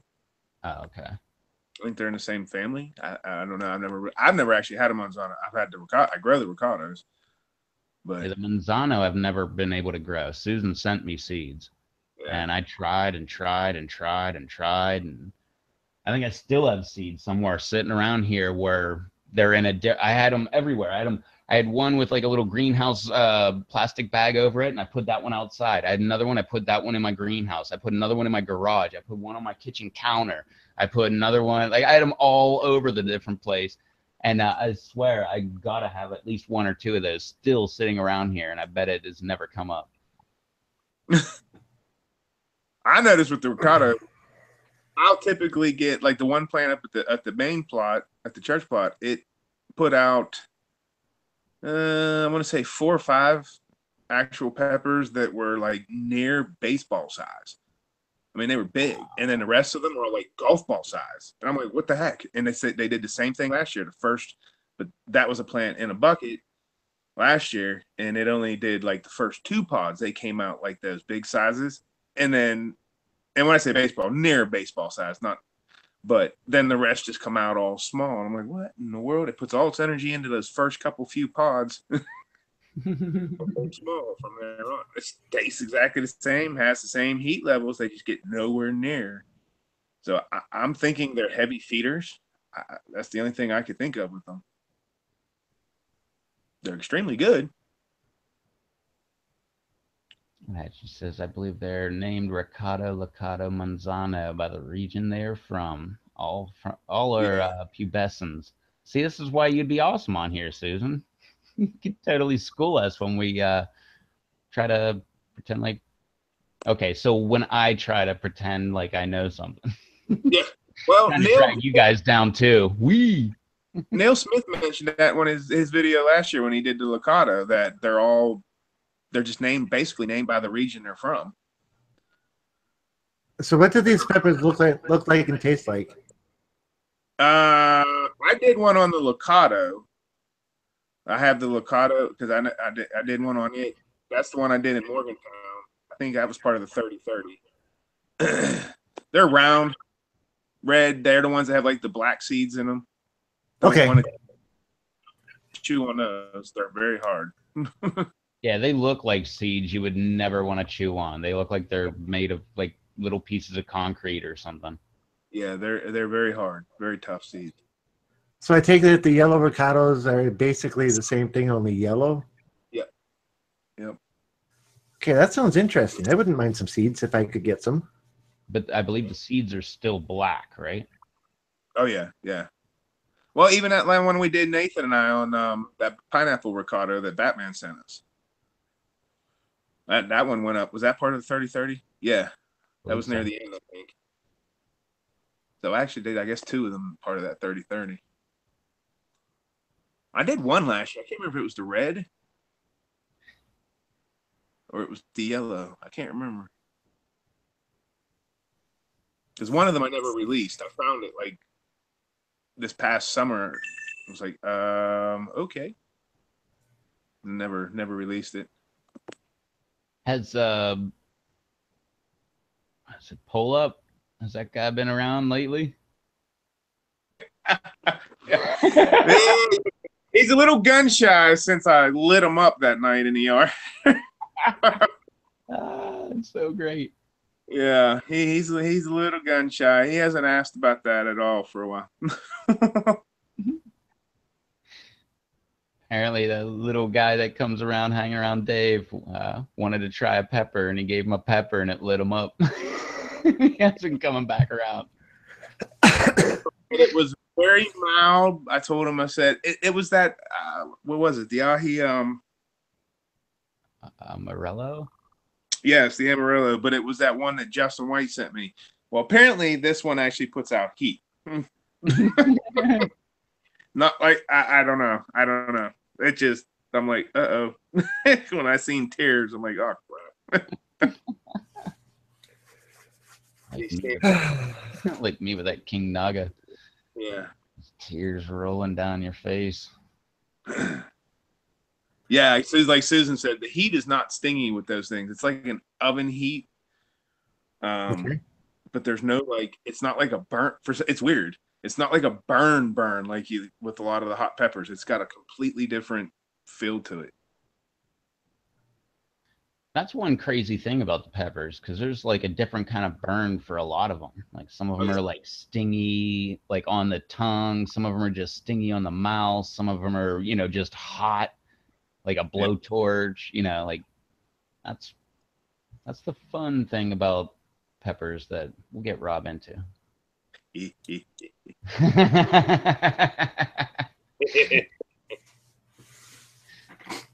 Yeah, I gotta feed the dragon, right? Just try this Reaper. It'll be great. I don't think I don't think I put anything super killer in your box, Rob. There's some hot ones though.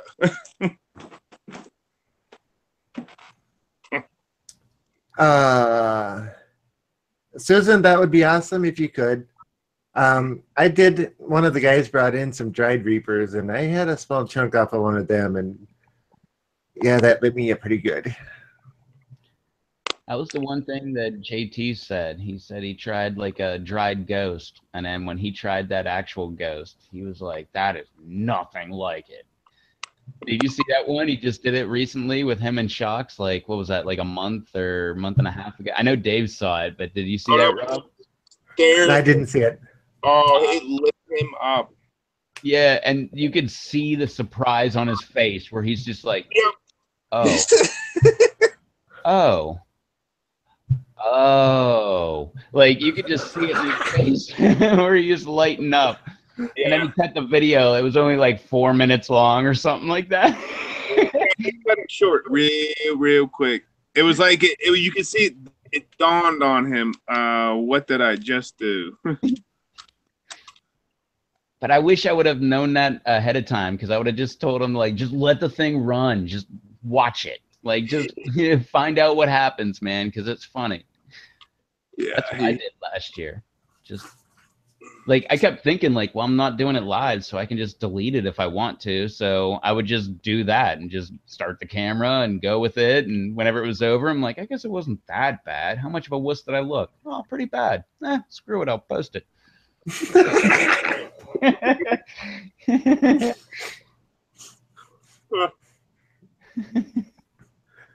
Oh, I had a shift upstairs. My phone was just about to blink off, and I'm like, well, I wanted to make it till midnight. Crap. I still got 15 minutes, stupid phone. Aftermarket battery. You got an aftermarket? Yeah, I remember what I told you. I forget what it was called. And I opted not to get the double one instead. I got the single. Oh, right. Yeah. Now in hindsight, I don't know. I got my the old, single. because we still haven't gone phone shopping. Oh, if you do, what is it? Android. Oh, what is it? A Galaxy 5 or whatever or above? I forget. They're like my phone. I've got a Note 3, and this thing won't go live on YouTube because it's not a new enough model. And I believe it's like a Samsung Galaxy 5 or something that age and newer where you can actually go live with it. So if you plan on going live, take that into account. Right.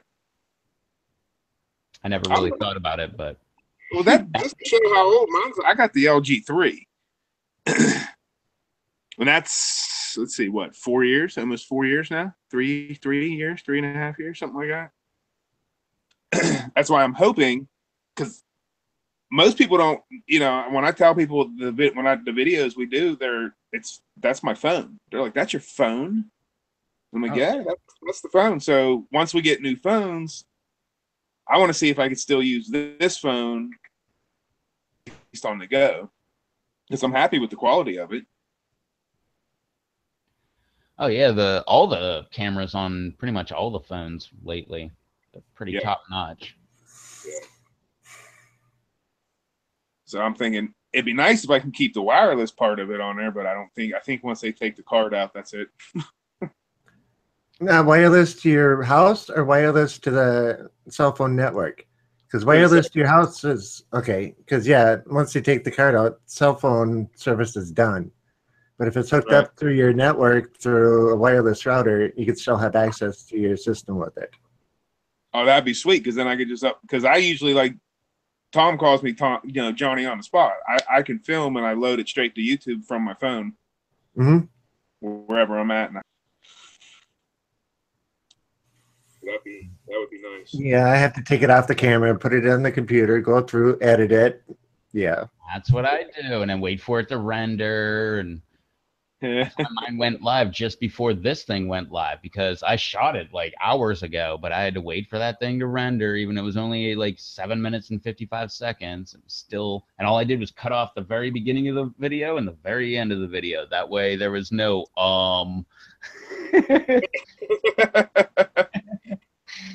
Did you read Susan's comment?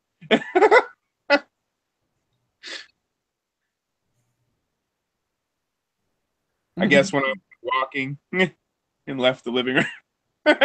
No, I wasn't going to the outhouse. I was just coming upstairs to plug in the phone.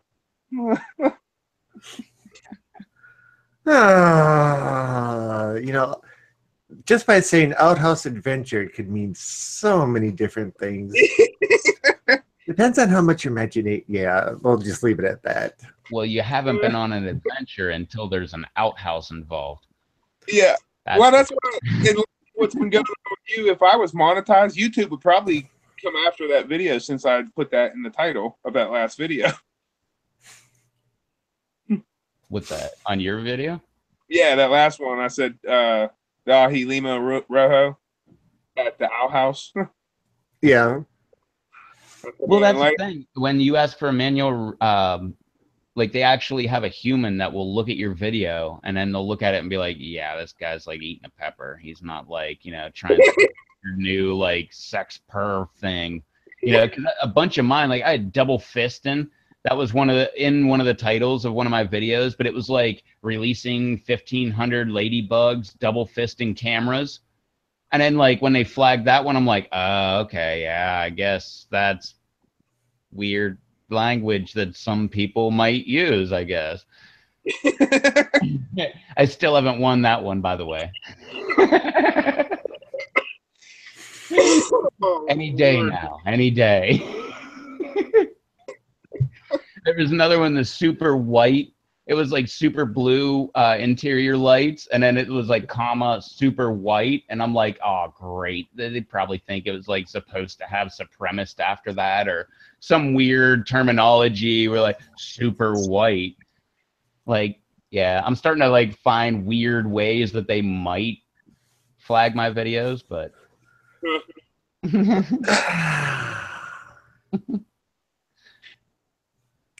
Say hi, Charles. hey, what's up, Charles? Susan is just laughing her backside off. Off. It's awesome. That's why she should be on here. That way she could add to it.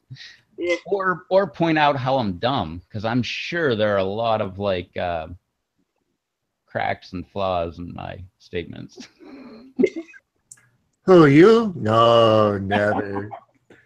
And again, me? No, never. Yeah. Mm-hmm. That was number 18 today. Yeah. How many? We're all professionals. We know exactly what we're talking about. We only have 5 likes. I was gonna say if we had like 10 or something, I'd go out to the greenhouse and grab one of those Sugar Rush, but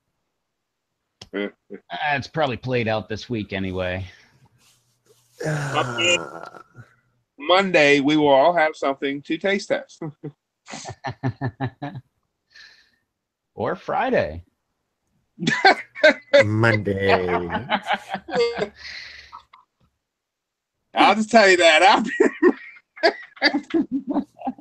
My wife's coming home Friday. I don't know, since everybody else stuff, I don't know. I got Susan said so. Oh, good. Susan says we're all perfect, so we're good. I think she might be over exaggerating on my part. Yeah, yeah. Between the three guys that were. Let's see. Hey, Susan, that's not an excuse. We don't start till 10, so you can join in anytime after 10 o'clock. Which is That's our time. yeah, which is 7 o'clock her time. Yeah. That's 7 o'clock your time. But we usually go for 2 hours, so that's 9 o'clock her time. Oh yeah, she can jump in. Yeah. I don't see any And reason. if you think about it, you could just pop her in right now so she could at least say hi.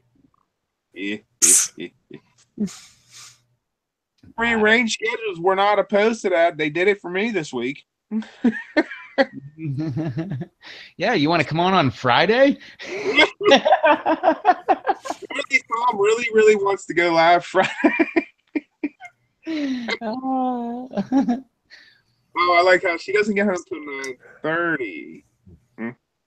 so that leaves a half. So that would be hour. 12:30 your time. Yeah, it'd be 12:30 here. Or yeah, 12:30. 11:30 your time, Rob. I forgot how to do math for a minute. Well, it'd be 11:30 my time. Susan, we can do that. We can do Wednesday night. Hey, we can work around your schedule, Susan. You just let us know when you can go live, and we will make it happen.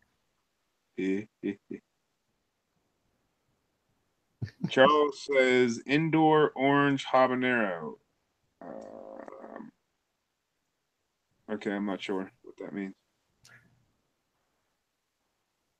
Unless you're saying ideal pH too high or pH.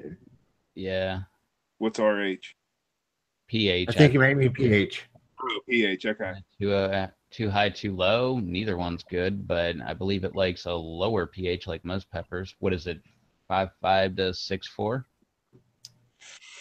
Yeah, 5.5. I always go 5.5 to 6.2, somewhere in that range. 6.4 is getting a little on the upper side.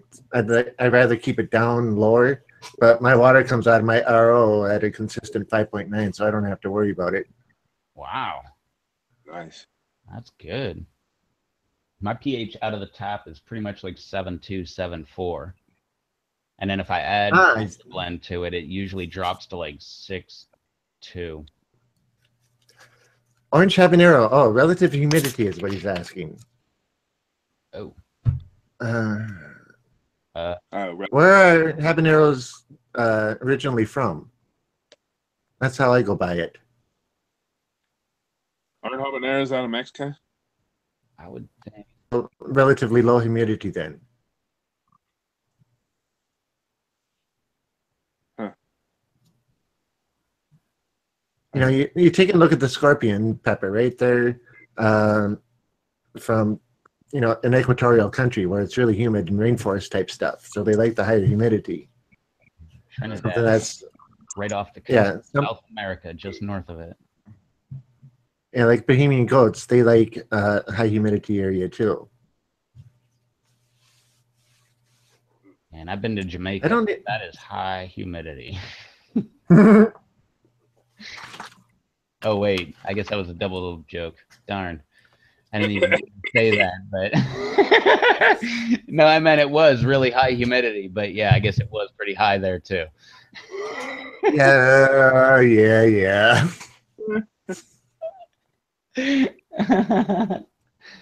Susan, I agree with Aaron. Yeah, I do too. Do a Ricardo only question and answer show. Hey, use my channel as a platform, Susan. Bring it on here. Teach us all. Okay, so Charles, if it's tropical, then it's gonna like a higher humidity. Yeah. It's not gonna like desert type low humidity. So, I'd probably try and stay maybe above 80% if it's inside a grow tent with a pot of water sitting there. Let it self adjust. That's what I'd do anyway. Yeah, normally with what I do with most plants is I don't know, maybe it's the laziness of me, but I don't care where it came from or anything. Like, I mean, that's great for just background information, but I'm not going to duplicate that kind of environment. I just make that thing conform to my environment, because if it's not going to, I'm just going to waste my time trying to duplicate the environment.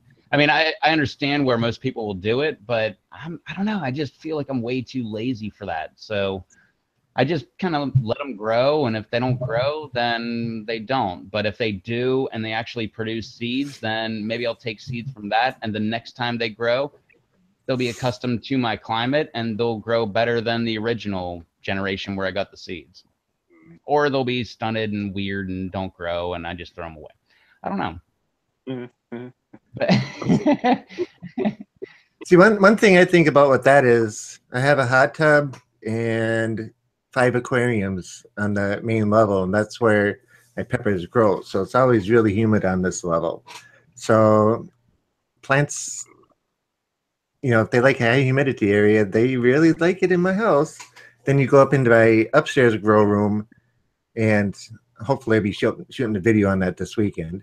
But you go up into that room, and I keep the door closed all the time, so it's high humidity in there because it's all hydroponic. I don't need the extra humidity coming out of there and flowing through the rest of the house. I mean, the lower levels humid enough, especially with Minnesota humidity during the summer. Do you have dehumidifiers to take like water out of the air, put it back in, and just add it back to the system, kind of thing? No, just keep it humid. No, I just let it go like it is.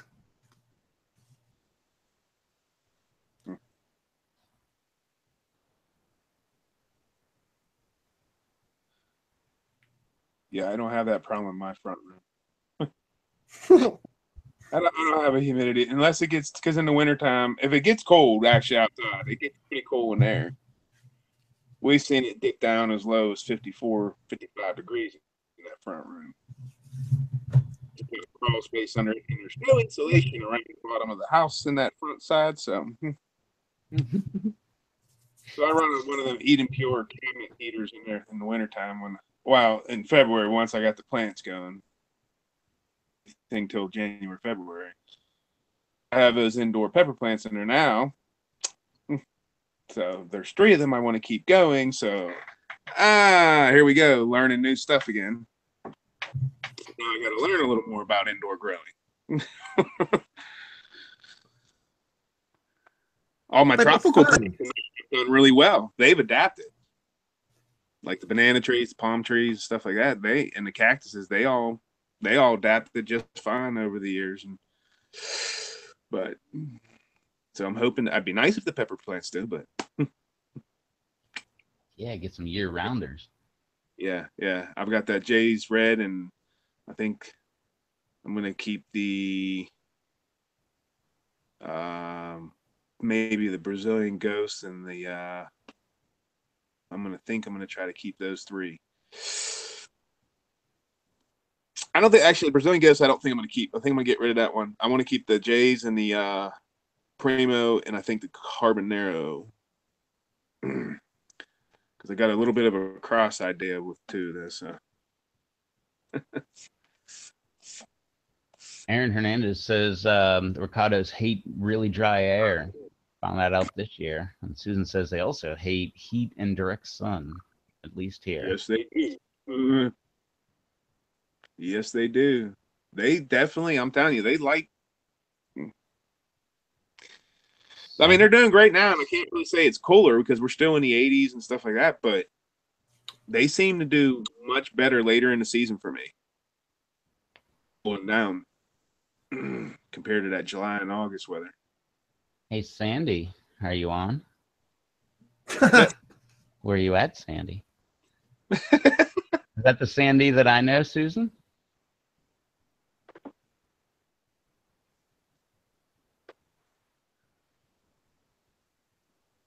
That quiet. And now we wait. Well, we're on delay, so she won't get it for. Susan, are you on?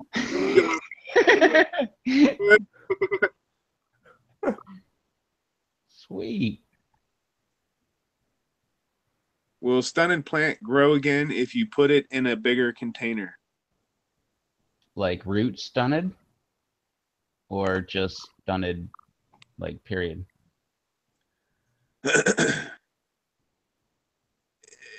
in in my experience that I've seen with stunted plants, I've never been able to do anything to get them to come out of it because it stems from the root. As far as I understand it, side, and I'm going to be doing some learning this winter so I can explain things better. It starts. It's with the roots. It's not just the plant itself.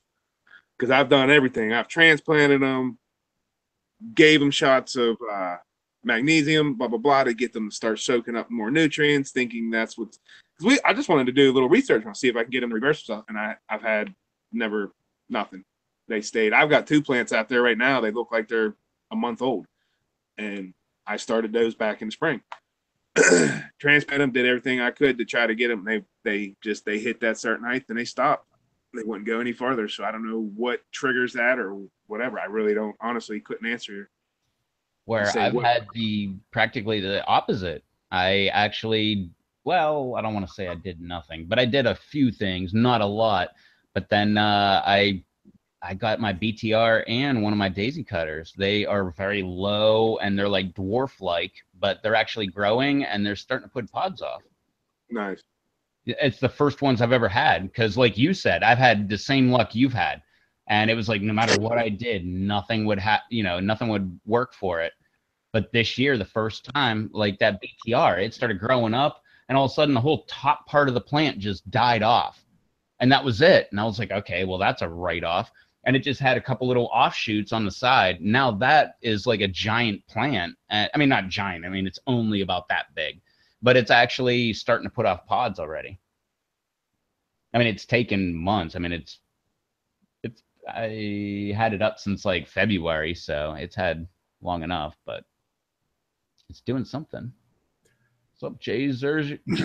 I never know how to say that word. Jay Zerzy Shore Gardener. What's up, Jay? So, going along these same lines, I have 3 cayenne pepper plants. All 3 of them were from seeds out of the same pod. All started on the same day, in the same soil, in the same greenhouse. 2 of them went into 5-gallon buckets. 1 went into a smaller pot. The one that's in the smaller pot took off, got the bug issue, got cut way back down, is now huge again. The 2 that are in the 5-gallon buckets got to, you can see in the videos how small they are. 3 pods off of the 2 plants. They're stunted. They don't do anything. They're outside, perfect conditions, so, as best I can get them. But the one in the shop not only grew way up, got cut way back, but is coming back again and putting pods on again.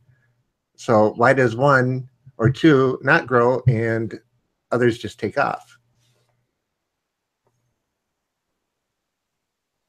So I don't know. I guess it's up to the individual plant. If it wants to grow and when it's stunted or not is entirely up to it. Yeah. But like the one lemon drop plant that's in the shop, it's been in there for 6 months. And when I got it, it was only, yay big. And it's still only about yay big in the same pot. It doesn't grow. It'll put on like 1 leaf and it'll fall off. But just doesn't grow. So yeah, I did the same thing with an ahi lemon last year. So I don't know if a stunted plant is going to grow anymore afterward or not. It's up to the individual plant as far as I can tell. Yeah, that's good. Mr. J, hello. Aaron, hey. What's up, Jay? Okay. What's up, Papa? Uh-oh. Papa Bear. Ah. I'll pretend there's some meaning behind that. Because his picture is that bear, not with a salmon, but a bear with a pepper in its mouth, I believe. Okay. And I made the assumption Dave got his phone dead or something like that. Yeah, maybe that's what happened. Yeah. Hey, what's up, Sandy?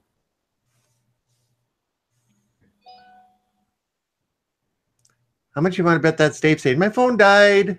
I don't know, maybe. Nope.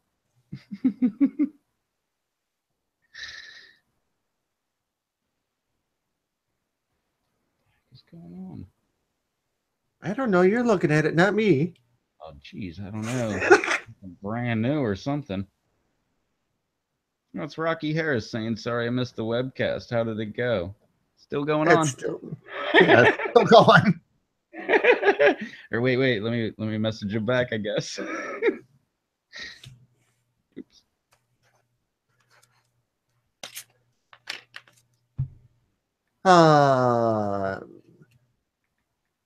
But yeah, BD, about 2 months old, but no growth shown really.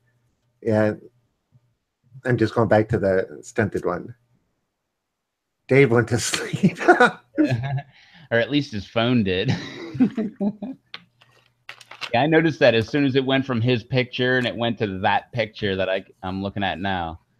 I was like, yeah, I think maybe his phone froze. And after about like, I don't know, a minute, I'm like, yeah, maybe his phone went away.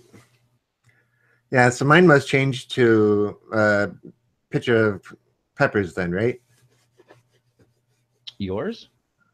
Yeah, when I go away. Yeah, I believe so. Yeah. Okay. Yeah, I believe it's whatever your profile picture is. Yeah. Oh, look, he just fell off. Bye, Dave. Wait. Bye, Dave.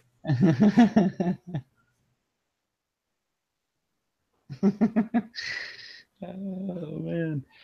So where is Miss Sandy? Alex Rio? Are you out there? Can I say hi to you? Okay, I got to take a quick little break. I'll be back in a moment, all right? Alrighty. So hopefully the chat can keep you amused for a couple minutes. Keep me amused, chat. Oh, man. Charles put a bunch of numbers and degrees and stuff in there. I don't have to read all that, do I?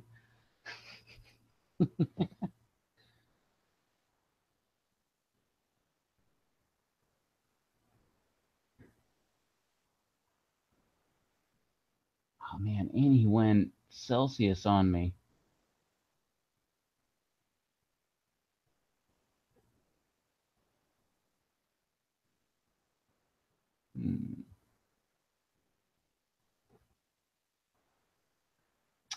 Hi, Sandy.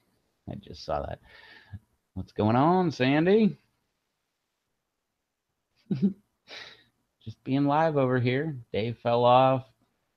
Rob had to do things. No, Dave fell off. I don't know what happened to him. I think his phone died or something. Trying to get back to Charles's question 345 by 3, 5 by 8 closet. Passive intake, constant 79 degrees. That was Fahrenheit.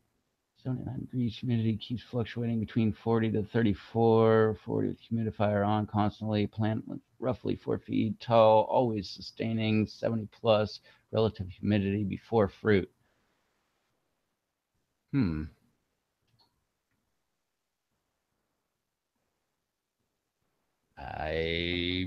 not exactly sure, but like I said earlier, I just usually, for me personally, I don't get that technical with it. I just try to grow it, and if it grows, it grows, and if it doesn't, it doesn't. I don't know. The best advice I can tell you is that you should, if you really want to get that into growing things and that specific on everything, check out the weed guys. All the guys growing cannabis. I mean, you might not agree with that. You might not, but those guys are nerds. They are nerds. Like, if we are considered nerds just in this general community, these guys are like the ones getting the, what are that, wedgies and all that stuff. Like, they are the nerds. Like, they are talking about every single day, checking things and everything like that. So if you really want to get into it, that kind of stuff. I mean, obviously, that's not going to answer your question just on that specific. What the heck are you growing? Peppers, I believe, but it won't give you an exact. Yeah, the, was it the Ricardo? But that won't give you an exact answer on that, but that will give you a lot more information because those guys, I've been following a lot of those cannabis guys, and they blow my mind with the amount of time that they actually put into doing everything. Oh man, I'm getting way behind on the things. Yeah, Sandy says, hi, hello, Sandy.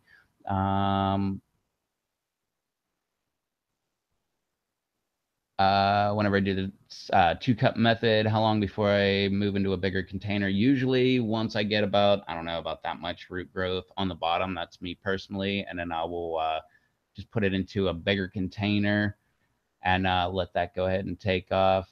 Sandy can hear me, but not see me. Dang it. Sorry, Sandy. But at least you can hear me. That's cool.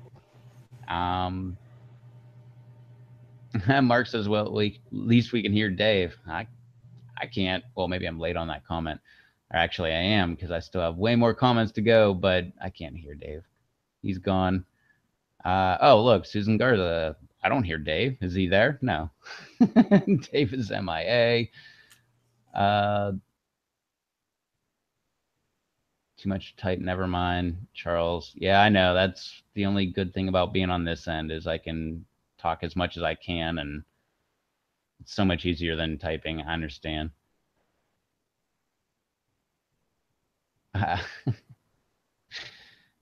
Charles Andrews growing something besides peppers. Hey, even if he is, that's cool. Appreciate it. Thanks, Andrew. That's what I thought. There you go. Charles has picks on pepper lovers, so check that out. Hey, there's Rocky. Where's my pitbull? Where's my pitbull? Oh, she's right here, in my chair, laying there. He's been ravished with fleas, and it has not been fun. And carpet cleaning the entire house with flea shampoo and giving her flea baths, which she loves, but then she has to itch and stuff like that. She's not liking it. Oh wow, you're defensive. Well, jerky.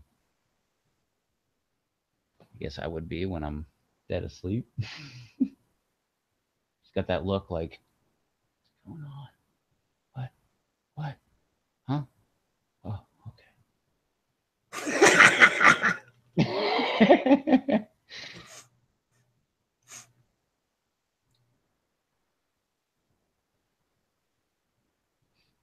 Mark says for Sandy to try logging on to YouTube. He had issues when he first got on. Sandy says she's having a hard time seeing me. She can hear me, but she's trying something.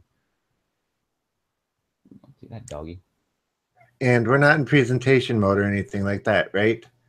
Doesn't say anything at the top of the screen. Nah. Okay. Back and forth. Because I don't know. I don't know if I'm showing up on the screen for you, but yeah, all I see is you. So yeah, this time I actually got my YouTube page to be up in the entire window, and then I put the Hangouts window and I made it smaller so I could just see the chat on the side, but I actually see the Hangouts instead.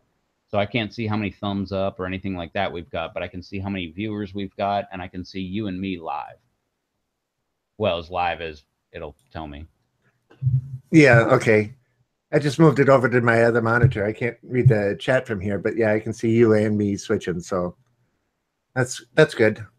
Yeah, it worked. Last time I could not do that. Every time I was trying to like grab the side of the Hangouts window and drag it over, it would just maximize the entire window, and then I have to like unmaximize and then try it again. And after, I don't know, like 15 or 20 times, that's where I was like, okay, yeah, nope, I'm just gonna look at the live chat.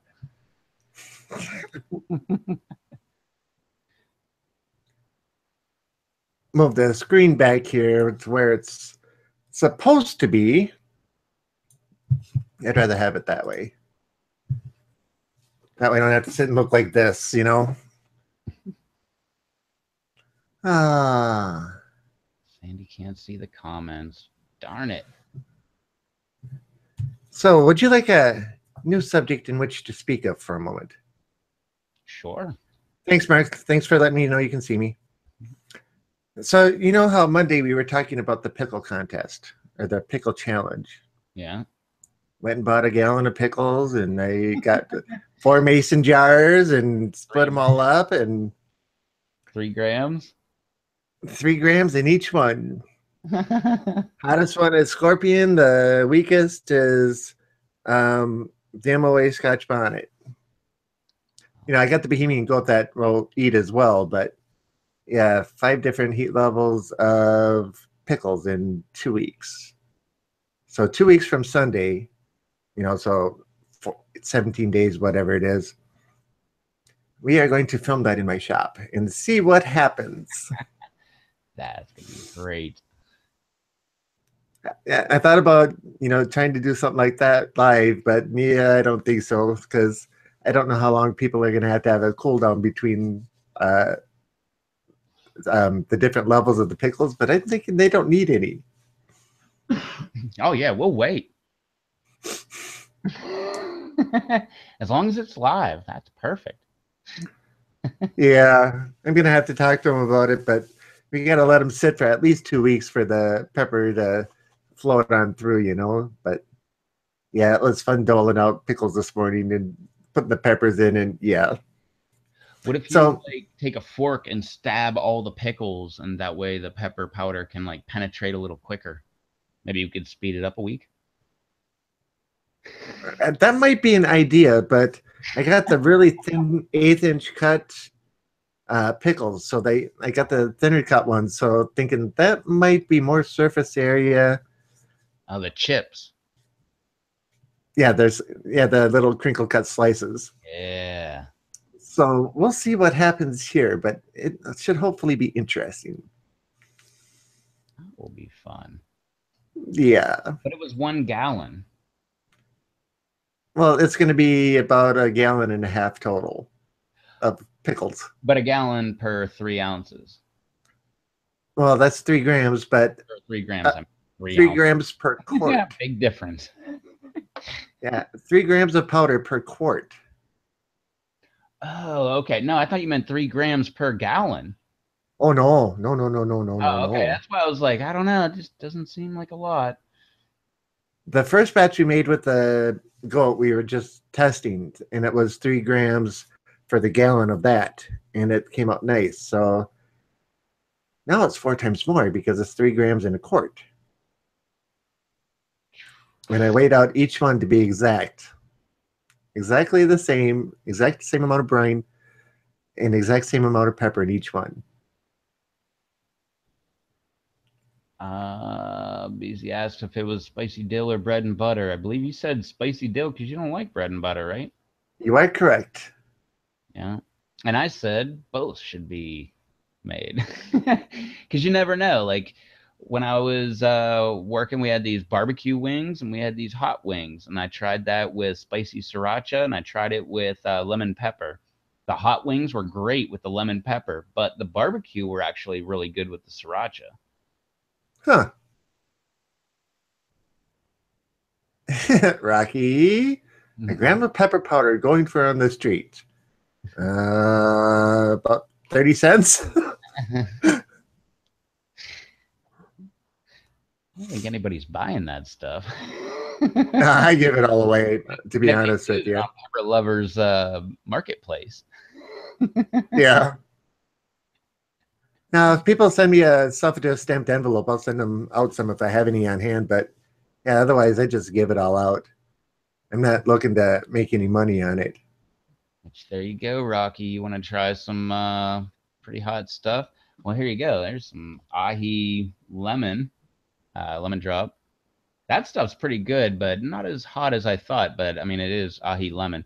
But that MOA and the Bohemian Goat, they're not like the Trini. That stuff's really hot, which I expect because it's Trinidad Morogan Scorpion. But then I'll use the MOA and I'll be like, holy cow, that's as bad as the MO or the Trini. And then I'll do the Bohemian Goat and I'll be like, holy cow, that's even hotter than a Trini. It just seems like you get different variants of peppers within the powder. And sometimes it's really hot. Sometimes it's fooling you. And you're like, I can take more than that next time. And then you go a little heavy on the powder. And then the next day you're like, oh, I totally should not have done that. Oh, I make hamburgers like 6 pounds at a time and freeze them so I don't have to keep making them all the time. And I'm sitting there putting scorpion pepper on and I'm sprinkling it all around, and next thing you know, big old clump goes, you plop right in the center of it. Yeah, those are some great burgers. Little on the warm side, but yeah, you don't have to add any extra sauces or anything else to it because it'll light you up just perfect. Let's see if this works. Just gave Dave another invitation. He said his internet went out. I don't know if that means it's still out because I was kind of late on getting back to his message. Yeah, 12 minutes. BD Beat sounds good. Do you ever put the powders in chili? Me myself, I don't because I can't find a white chili that I like, so I don't eat chili. How about you, Mr. Reptile? I haven't had chili for a long time. I would. But again, Rob doesn't really like red sauce kind of things. Same as me. One exception that I do have is chili.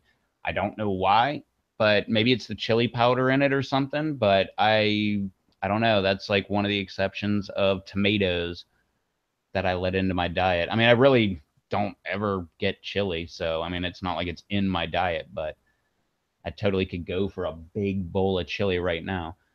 But like just other things like tomatoes and stuff, like a lot of times, like red sauce on pizza, disgusting. I don't even want that stuff. So gross. White sauce, we might be able to talk, but Yeah, I haven't tasted tomatoes since like 1989. you might want to try them again. I mean, your taste buds do change. And I've really been getting into tomatoes lately. But like I said, what was that, like a week and a half ago? I like to cut them up and put them on top of chicken when I'm cooking it. And whenever the chicken's almost up to temperature, putting cheese all over it and let the cheese melt onto the tomatoes, like onto the chicken, and then cut it. And I don't know. I think it really goes together really good, especially with like some super hot pepper seasoning, sauce, hot sauce, El Yucateco, your pepper powders, any of that stuff. Pretty good. Uh-oh, you're the boss. Yeah, the something noise over there, and now he's standing there looking at me, waiting for me to follow him. And Rocky says, wait till the Pepper X powder. That should be interesting. It should be. Who the heck was it that just got sauce on the Pepper Lovers forum? It was someone I wasn't familiar with. I meant to ask him how it was. Mark's getting some of that Pepper X sauce. He said he had that in the mail, or at least on the waiting list or something.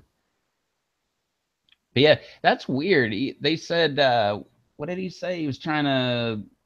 Ed Curie was saying like it might be like two. What was it like? It was something weird, like 2.2 million Scoville hot sauce or something. But that's not usually how it works. You can't like if he's claiming it's like 3.1 or 3.2 or whatever that was. Like I don't think making a sauce out of it will drop it down to like a 2.4 or 2.2. I think it'll drop it down to like a 1.2 or a 1 or something like that. Like every time you make a hot sauce, it drops that heat value a lot because you always have other things that are going in. It's not just that hot pepper. I was just gonna say, the more ingredients you add in it, the more it gets diluted, the lower the number goes.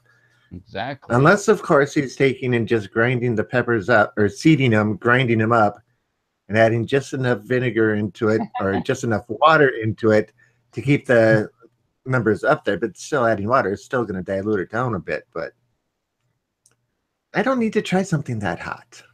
Nah, you definitely got to try it. That'll And be awesome. I haven't heard yet. Is the Pepper X, has it been stabilized?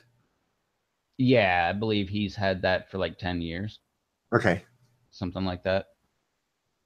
Well, when was the Reaper? What was that? 2006, 7, 8, maybe 2009. But whatever, that's close to 10 years. But I believe whenever he had the Reaper, I believe like the next year he had that Pepper X stabilized. He has another one too, which he said, I mean, I believe he's pulling out the Pepper X because Dave and I were talking about that, where Troy was talking about bringing out a new pepper. And well, I don't know if he was talking about, but maybe insinuating. But because of that, that might be why Ed is jumping the gun saying, oh, yeah, well, check this out, because that's not the hottest pepper he has, according to him. You know, like, according to him, like, this is the next hottest that'll beat anybody that's going to have a hotter pepper. But if they do beat the Pepper X, he's got another one that's even hotter that he can actually regain with. Yeah, pepper drama. Oh. You know, my ex-roommate or my last roommate bought me my scorpion pepper in one of those little 8-ounce can kits where you just pop the top and pop the bottom and add water to it. She did it pretty much as a joke, and we didn't really think it was going to grow. 3.5 years later, you see, yeah, so I don't need a Pepper X. I'm sorry. That's the scorpion is, no. People love them, though. I'm excited for a new hotter pepper, but I don't really think we need it. But hey, whatever. I mean, that's also why I don't isolate all of my peppers and do all that stuff in my own greenhouse. Let's see what happens. Let's just mix it up. Let's get some Reapers mixed with some Sugar Rush. I mean, it can't be a bad thing, right? Super hot, really mild peppers. I'd like to see something crossed with like a shishito, you know, something that's a real good sized pepper, but not very hot, or something that's pretty hot. So get, you know, a good sized, big, hot pepper. But I never tried it. Beady Beats, that's an awesome comment, man. I would like to try to see them make the most flavorful pepper in the world next. That would be awesome. And maybe one of us could do that. Someone from the Pepper Lovers Forum that comes up. I mean, Kang's always coming up with new, you know, Star Racha varieties and, you know, different peppers that he's coming up with. Oh, that Staracha is just a gorgeous pepper. Love the shape of those pods. And yeah, he won't give any of his seeds away, from what I understand. So, I think yeah. it's still too new, though. I think he's trying to stabilize it. I think it's only, I can't exactly say where it's at, but I think it's only like F2, F3 stage. Yeah, I think it's F2 or F3 myself. Yeah, it might be more than that, might be less, but I think that's why he wants to stabilize it first and then.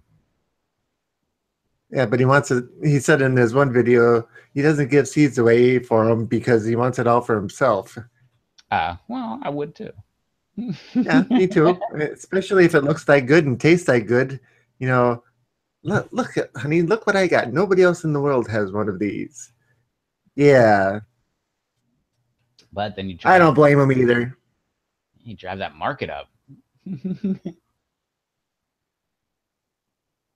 Hornet peppers, that thing looks wicked. I don't think I've seen that one. Is that the red one that's got the really long tails on it?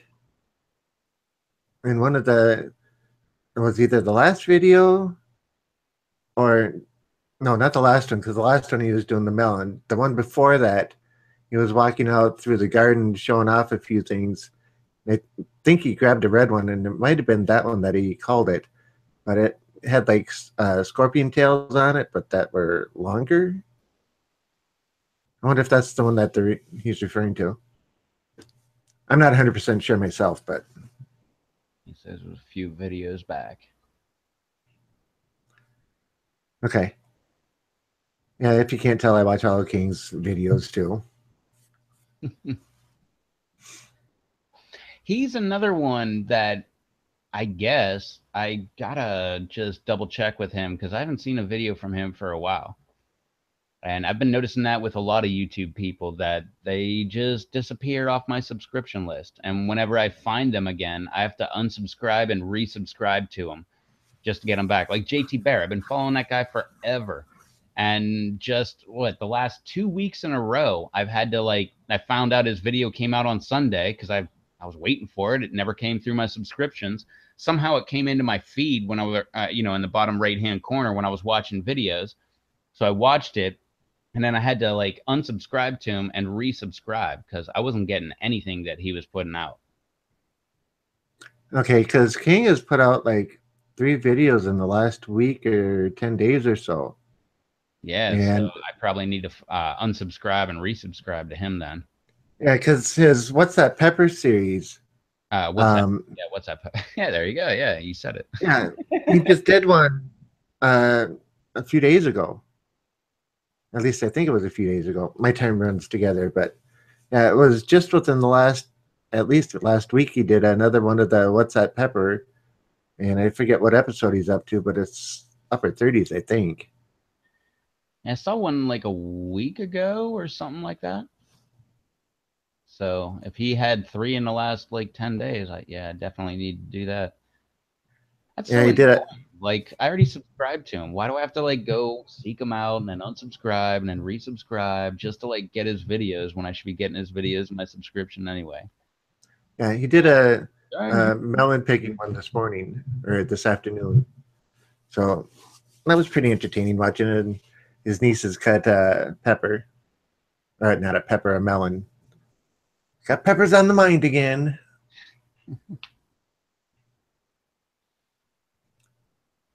And then the chat stopped again. Yeah, so did we. No, never.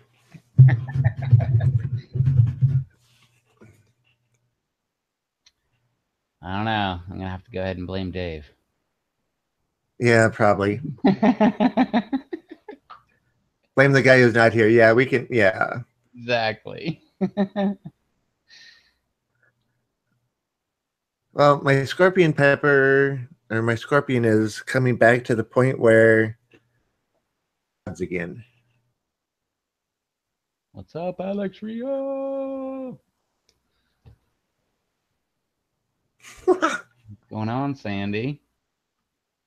Hope you can hear and watch and everything.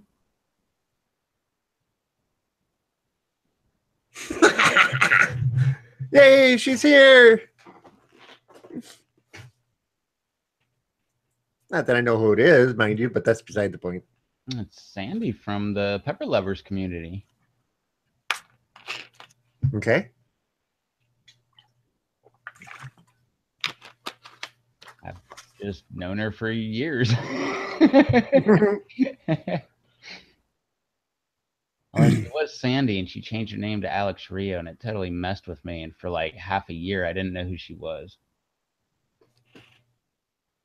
Okay. Maybe she's hiding. Well, that's what I thought. That Revto guy can't find out where I am. I'm changing my name to a guy's name.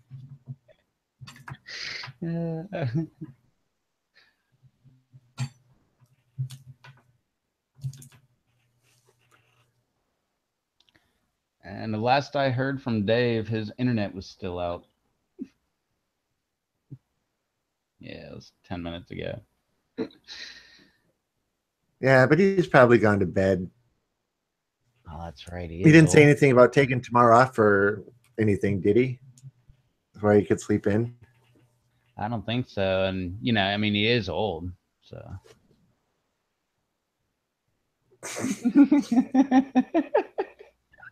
If memory serves me right, he's younger than I am. Yeah, he's still older than me by like a year or two. All right.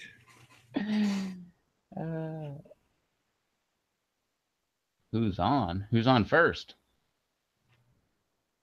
Yes, he is.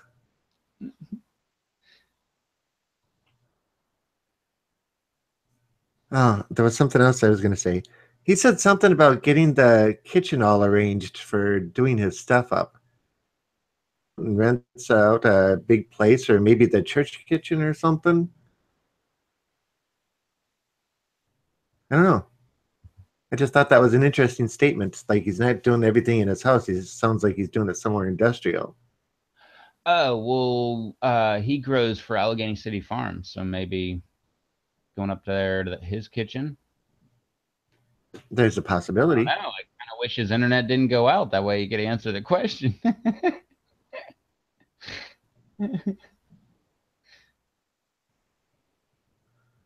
Rocky says, "Hey, watch it. I'm Dave's age, and I'm really old." Or wait, no, let me wait. It says, "Hey, watch it. I'm Dave's age." Just kidding, Rocky.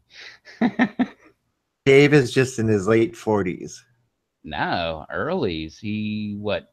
Last year he turned 40. Okay, so he's in his early 40s. Yeah, I believe he's 41 this year. So he's like 2 years ahead of me. And how old do you think I am? Oh, 25.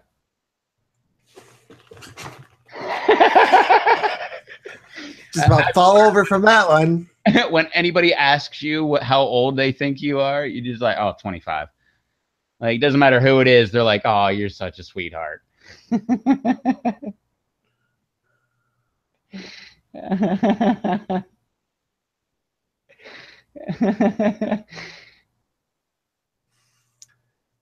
One of my last birthdays, my sister made me up a book that says, you know, you're over 50 when, you know, dot, dot, dot, in a big joke book. Does that give you a clue? Yeah.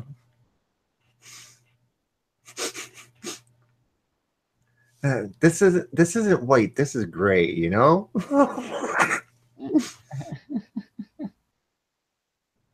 Uh-oh. Now we're both babies. Hmm.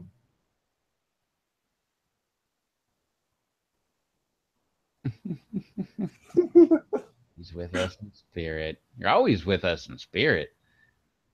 What do you mean you guys are babies, Susan? Come on. You don't have that much on us. You can't.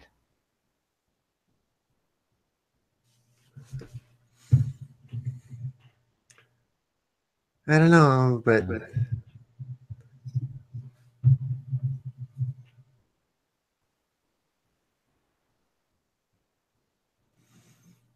now if we take a look at the time, granted we started 10 minutes late. No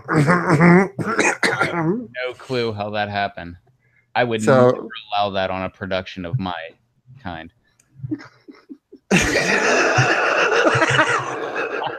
I should have a company called like Late Productions.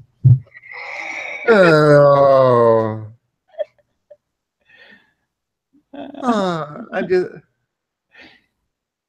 But no, it is 2.5 hours exactly right now. Yeah. Rob and I are in the same club. Well, I'm glad somebody else is up here with me to feel my pain and see exactly my exactly my point. You both are young and beautiful. Bam, nailed it.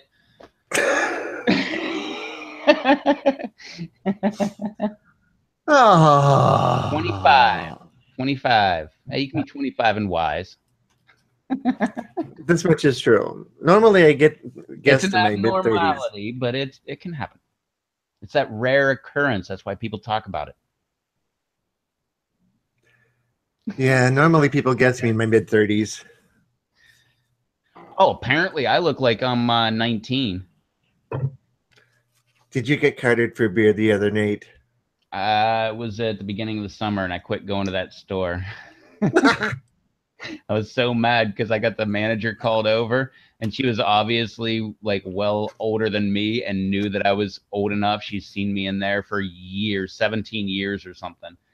And she refused to go ahead and just do the, visual approval. So I quit going to that grocery store for like half a year.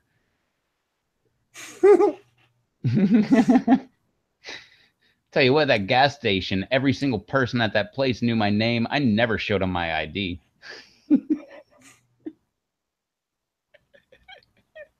Oh. So I don't Susan and Yeah. so Susan and I are in the same club. We are in the Wise Club. Yeah.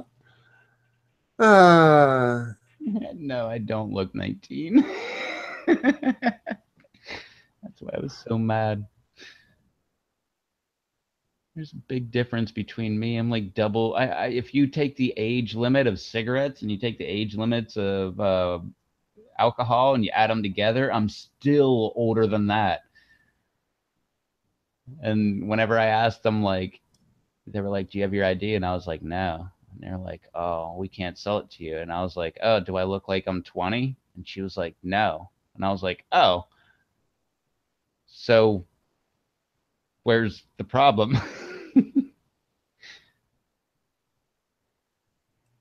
But I guess the problem was with me. Got to carry that little card around. well, I can tell you where that stems from if you really want to hear it, but I don't think you really want to go into that at the moment I know exactly because where that'll turn into a rant. I know exactly where it comes from. Good. But I'm not going to go there because I go through the same thing myself. Yep. Yeah, And I like you have to said, card it'll turn every. into a rant. It'll turn into like 3 more hours of video, Yeah. citing examples and proof or hyperbole.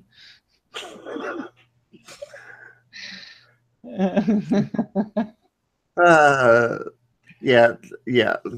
When it gets to the fist pumping and pounding the air, and yeah, then we're done. Woo! Ah, but at least she got on, and at least she heard you say something for Yeah, about for the 5 or 7 minutes till the video ends. for the first time in what? Like I've known Sandy since what? At least the beginning of last year. That's like a year and a half. Well, And that's cool. if you can respond, Sandy, where are you at? I cannot remember.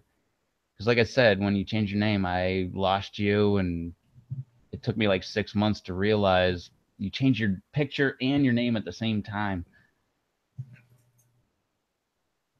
And yes, Susan, I'm going with the old defense where it just boggled my mind. I couldn't figure out the youngsters and their little, their avatar pictures and. That's right, Philippines. I was going to say the Philippines, but I wasn't sure. Well, isn't that cool though? Yeah, that's awesome.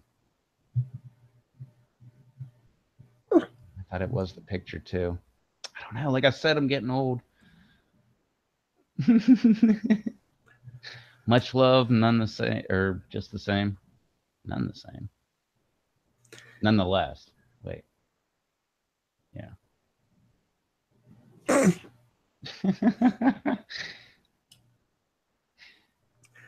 So here's a little food for thought. All righty. Miss Susan Garza didn't want to take and come on here with us, but yet she's been here all this time where she could have been talking out loud with us. Mm-hmm. Why not? She didn't want to. All right. I know. I put a bunch of pressure on her, and I'm sorry, Susan. I'm usually that kind of pain in the butt, and I always do weird things like that. But no, I was just trying to put a little pressure on her. Maybe that would push her and everything. And nah, she said no. She said she will someday. So I'm not going to pressure her anymore or anything. She'll do it when she wants to. Read her latest comment. Hmm. Read her latest comment. Well, I mean, next Wednesday I don't have anything live, so I don't know what she's talking about. We were talking about rescheduling next week, and yeah, Well, I mean, I would like, reschedule it for her for Wednesday, not a problem. But she said she had no interest, so.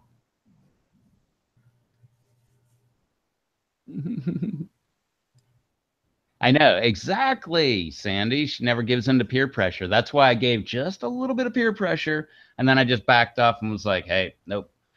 I just gave you a little bit, no big deal, and I'm not going to push it or anything like that.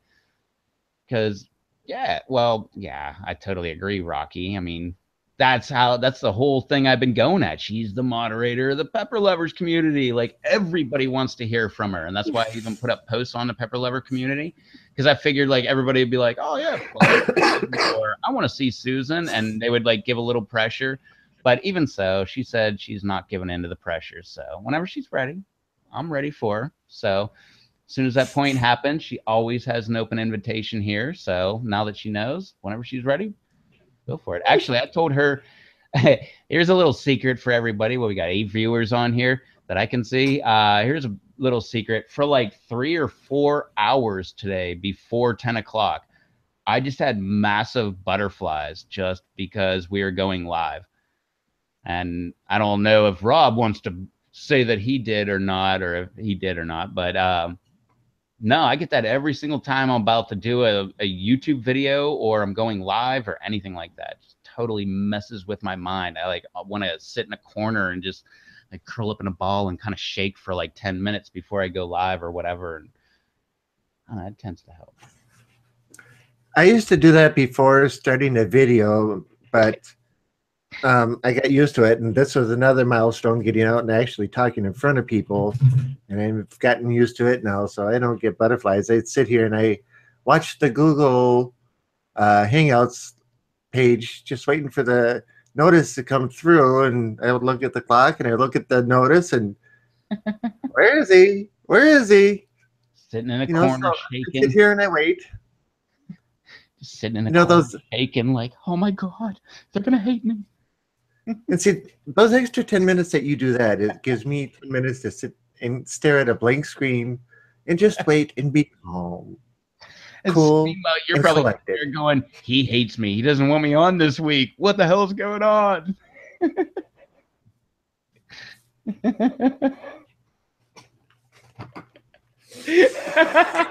Maybe once in a while.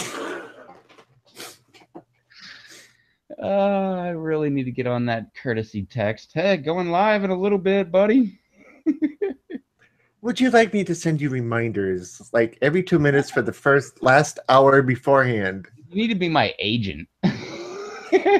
Just handle all my comments. Ah. Yeah, I agree with Sandy. I would love to see Susan next time. And I agree with Susan. I would love to see Sandy next time.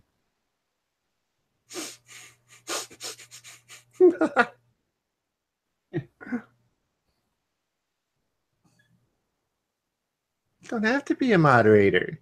I'm not a moderator. I'm just a guy who puts out YouTube videos and likes to grow peppers and numerous other things. You don't have to be a moderator. You don't have to be.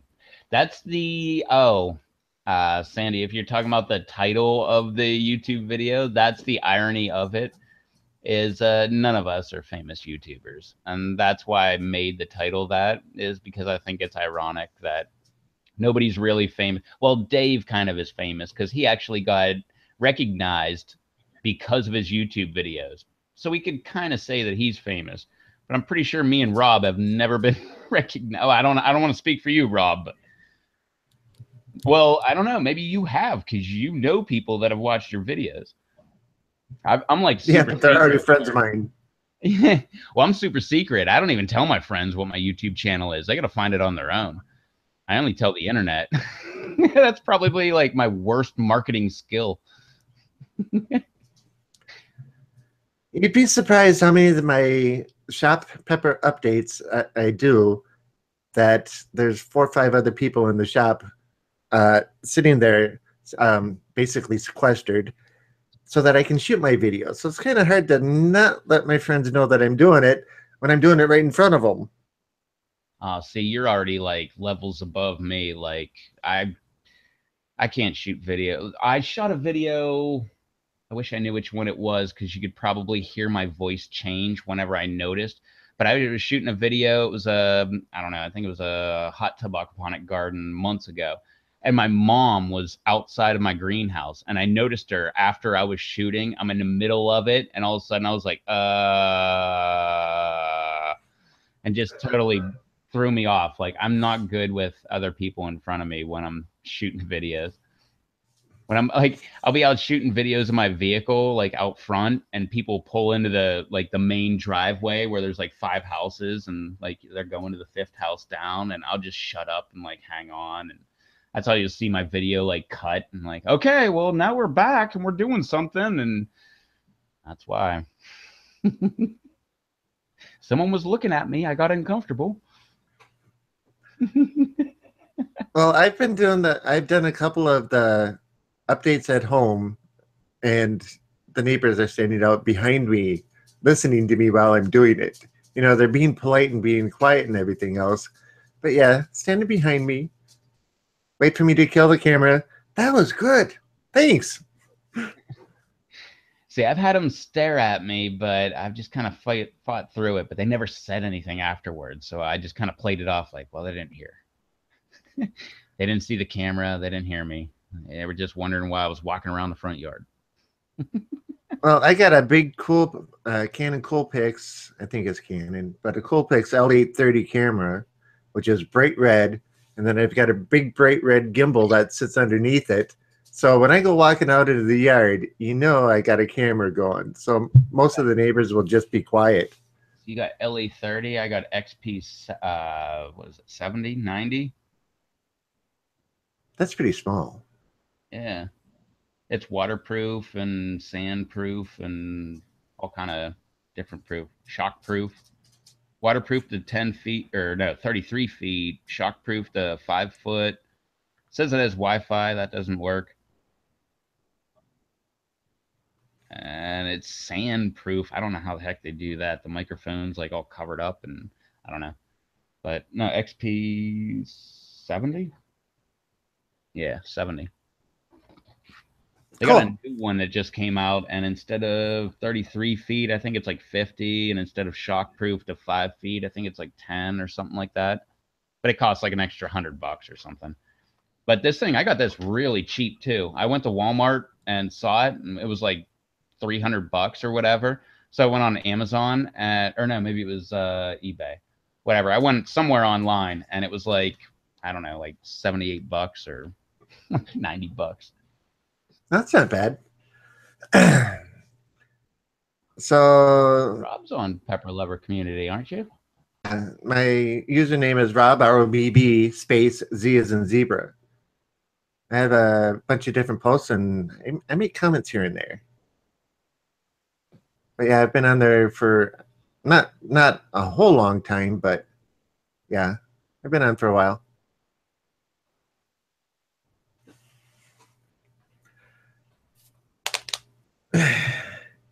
Well, All right. if you, Sandy, what time is it there right now? Because I got here Eastern Standard, it's just about 1 o'clock. So I was just kind of wondering in the Philippines, what time would it be there? I could do a search for it, but just figured I'd ask.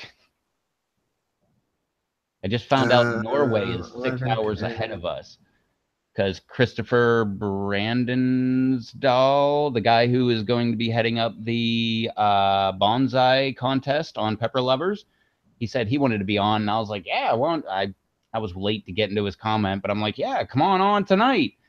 And I sent him that comment, and then I looked up how far he was, and for him to come on, he would when it started, it would have been 4 o'clock in the morning there.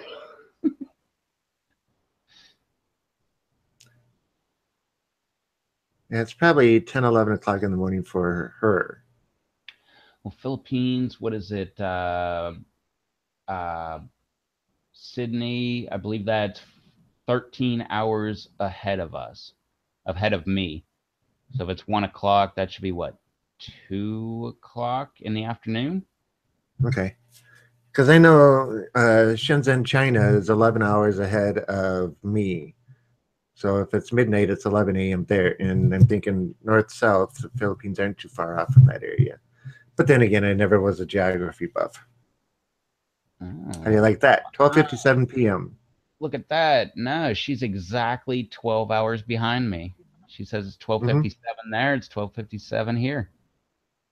Except PM there, AM here. Yeah. Crazy. 5 months. Well, Sandy, We've been going live on Mondays at 10 Eastern. So that would be 10 a.m. on Mondays, your time. So that's normally when we go live.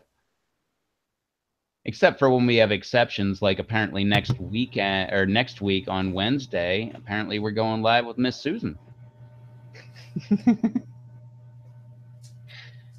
And everybody else heard it here. That'll be Wednesday next week at 10 a.m. Philippines time with Miss Susan. I don't see her objecting, so I'm pretty sure that means she's fine with it.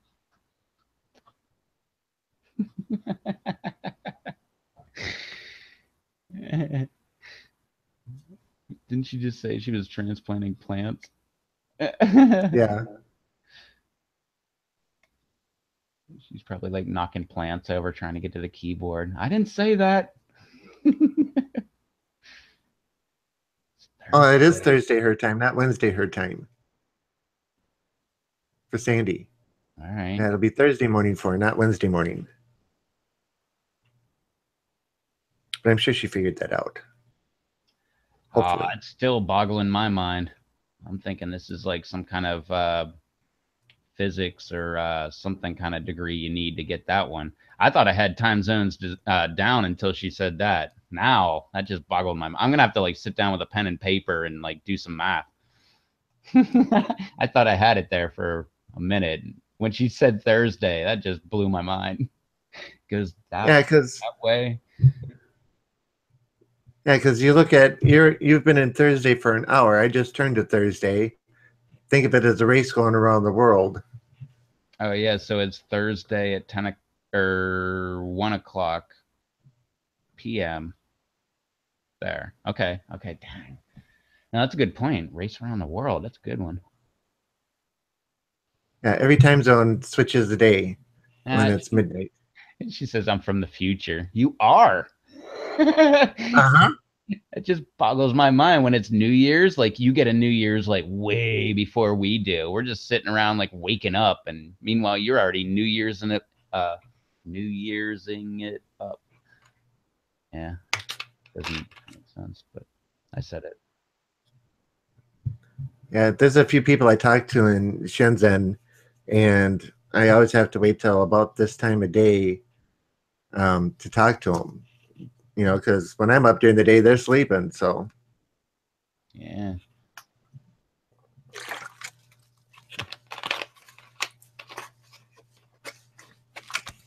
All right. Well, apparently, according to the comments, Sandy is very excited about Susan being on next Wednesday. So, I don't know. Is that something you're willing to do, Susan? Like I said, I don't want to push you into it, but well, Sandy's all excited and like probably gonna schedule her day around it. I don't want to like mess up a day for her. Take the day off and exactly. Yeah. She might have plant things to do and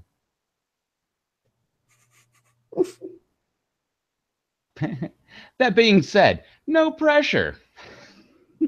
At all, no. Oh man. Okay. Doug is yelling at me to go out, so I gotta be back again. He's got to go out like every 45 minutes to an hour, it seems. So I'll be back in a moment again.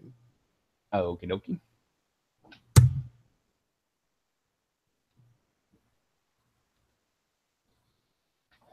What are you doing, little dog?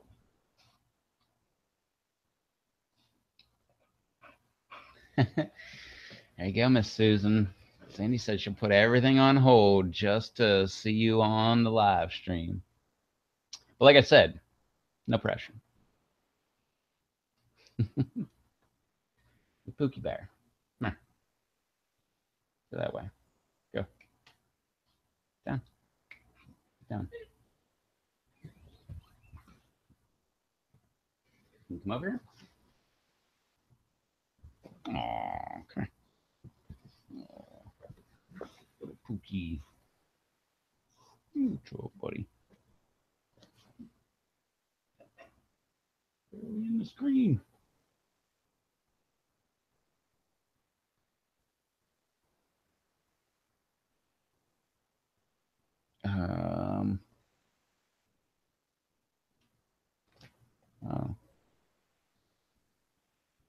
Wait, what? That's hilarious.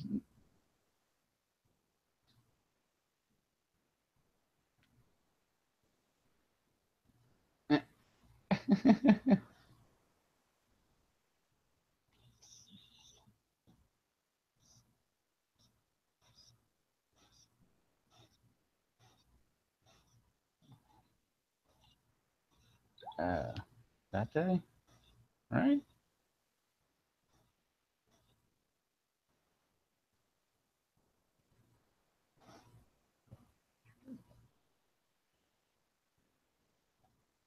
Wait, what are you guys talking about? 13th, 14th? I thought you were talking about today. Is it the 13th or the 14th? It should be the 12th. Should be the 12th for everybody except for Susan, who should still be on the 11th. Oh, gotcha. So she's going to have a video on Halloween, which is a review. What a review of what? I guess that's a pepper review.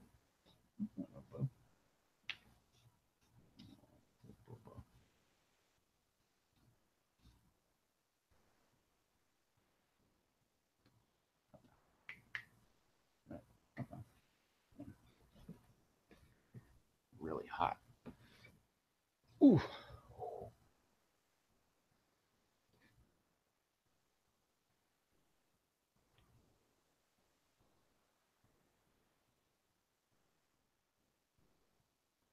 When you asked what day is it, Sandy, Susan? Well, Susan. Wait, oh, dang it. I missed that part right there. Why didn't I see? Sandy's birthday is coming up. What day is it? 13th or 14th? October 16th. Yeah, October 16th. So it's actually the 15th. Right on. See? Because the whole, just what Rob was just saying. Still looking for pods.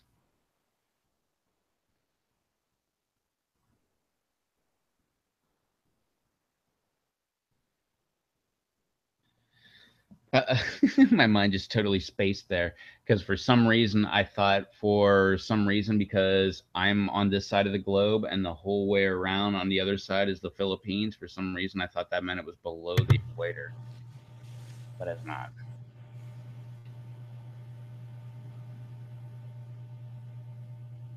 Oh, man. What kind of pod? The only problem is that's the Philippines. Just for the US, I mean, it took me like a month and a half to get a package to Ireland from here.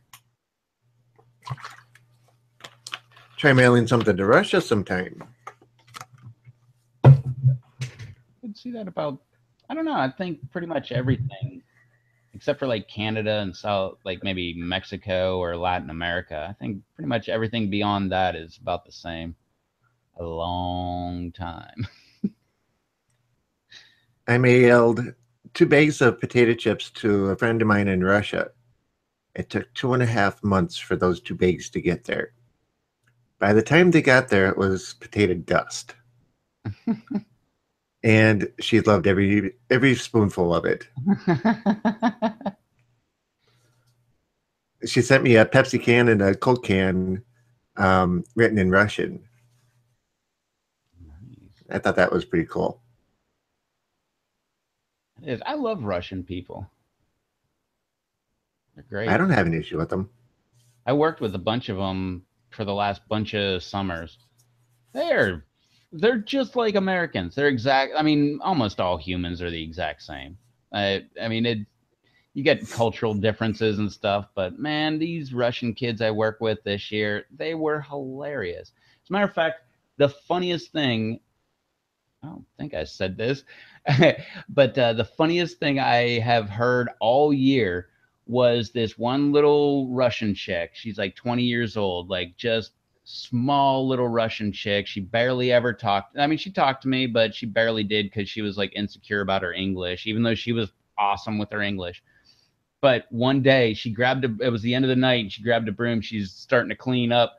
She started sweeping up a little bit, and she just like turned and looked at me and just kind of like put the broom between her legs and would just started singing, "I believe I can fly." And it was the funniest thing. It was the funniest thing I have seen or heard all year long, man.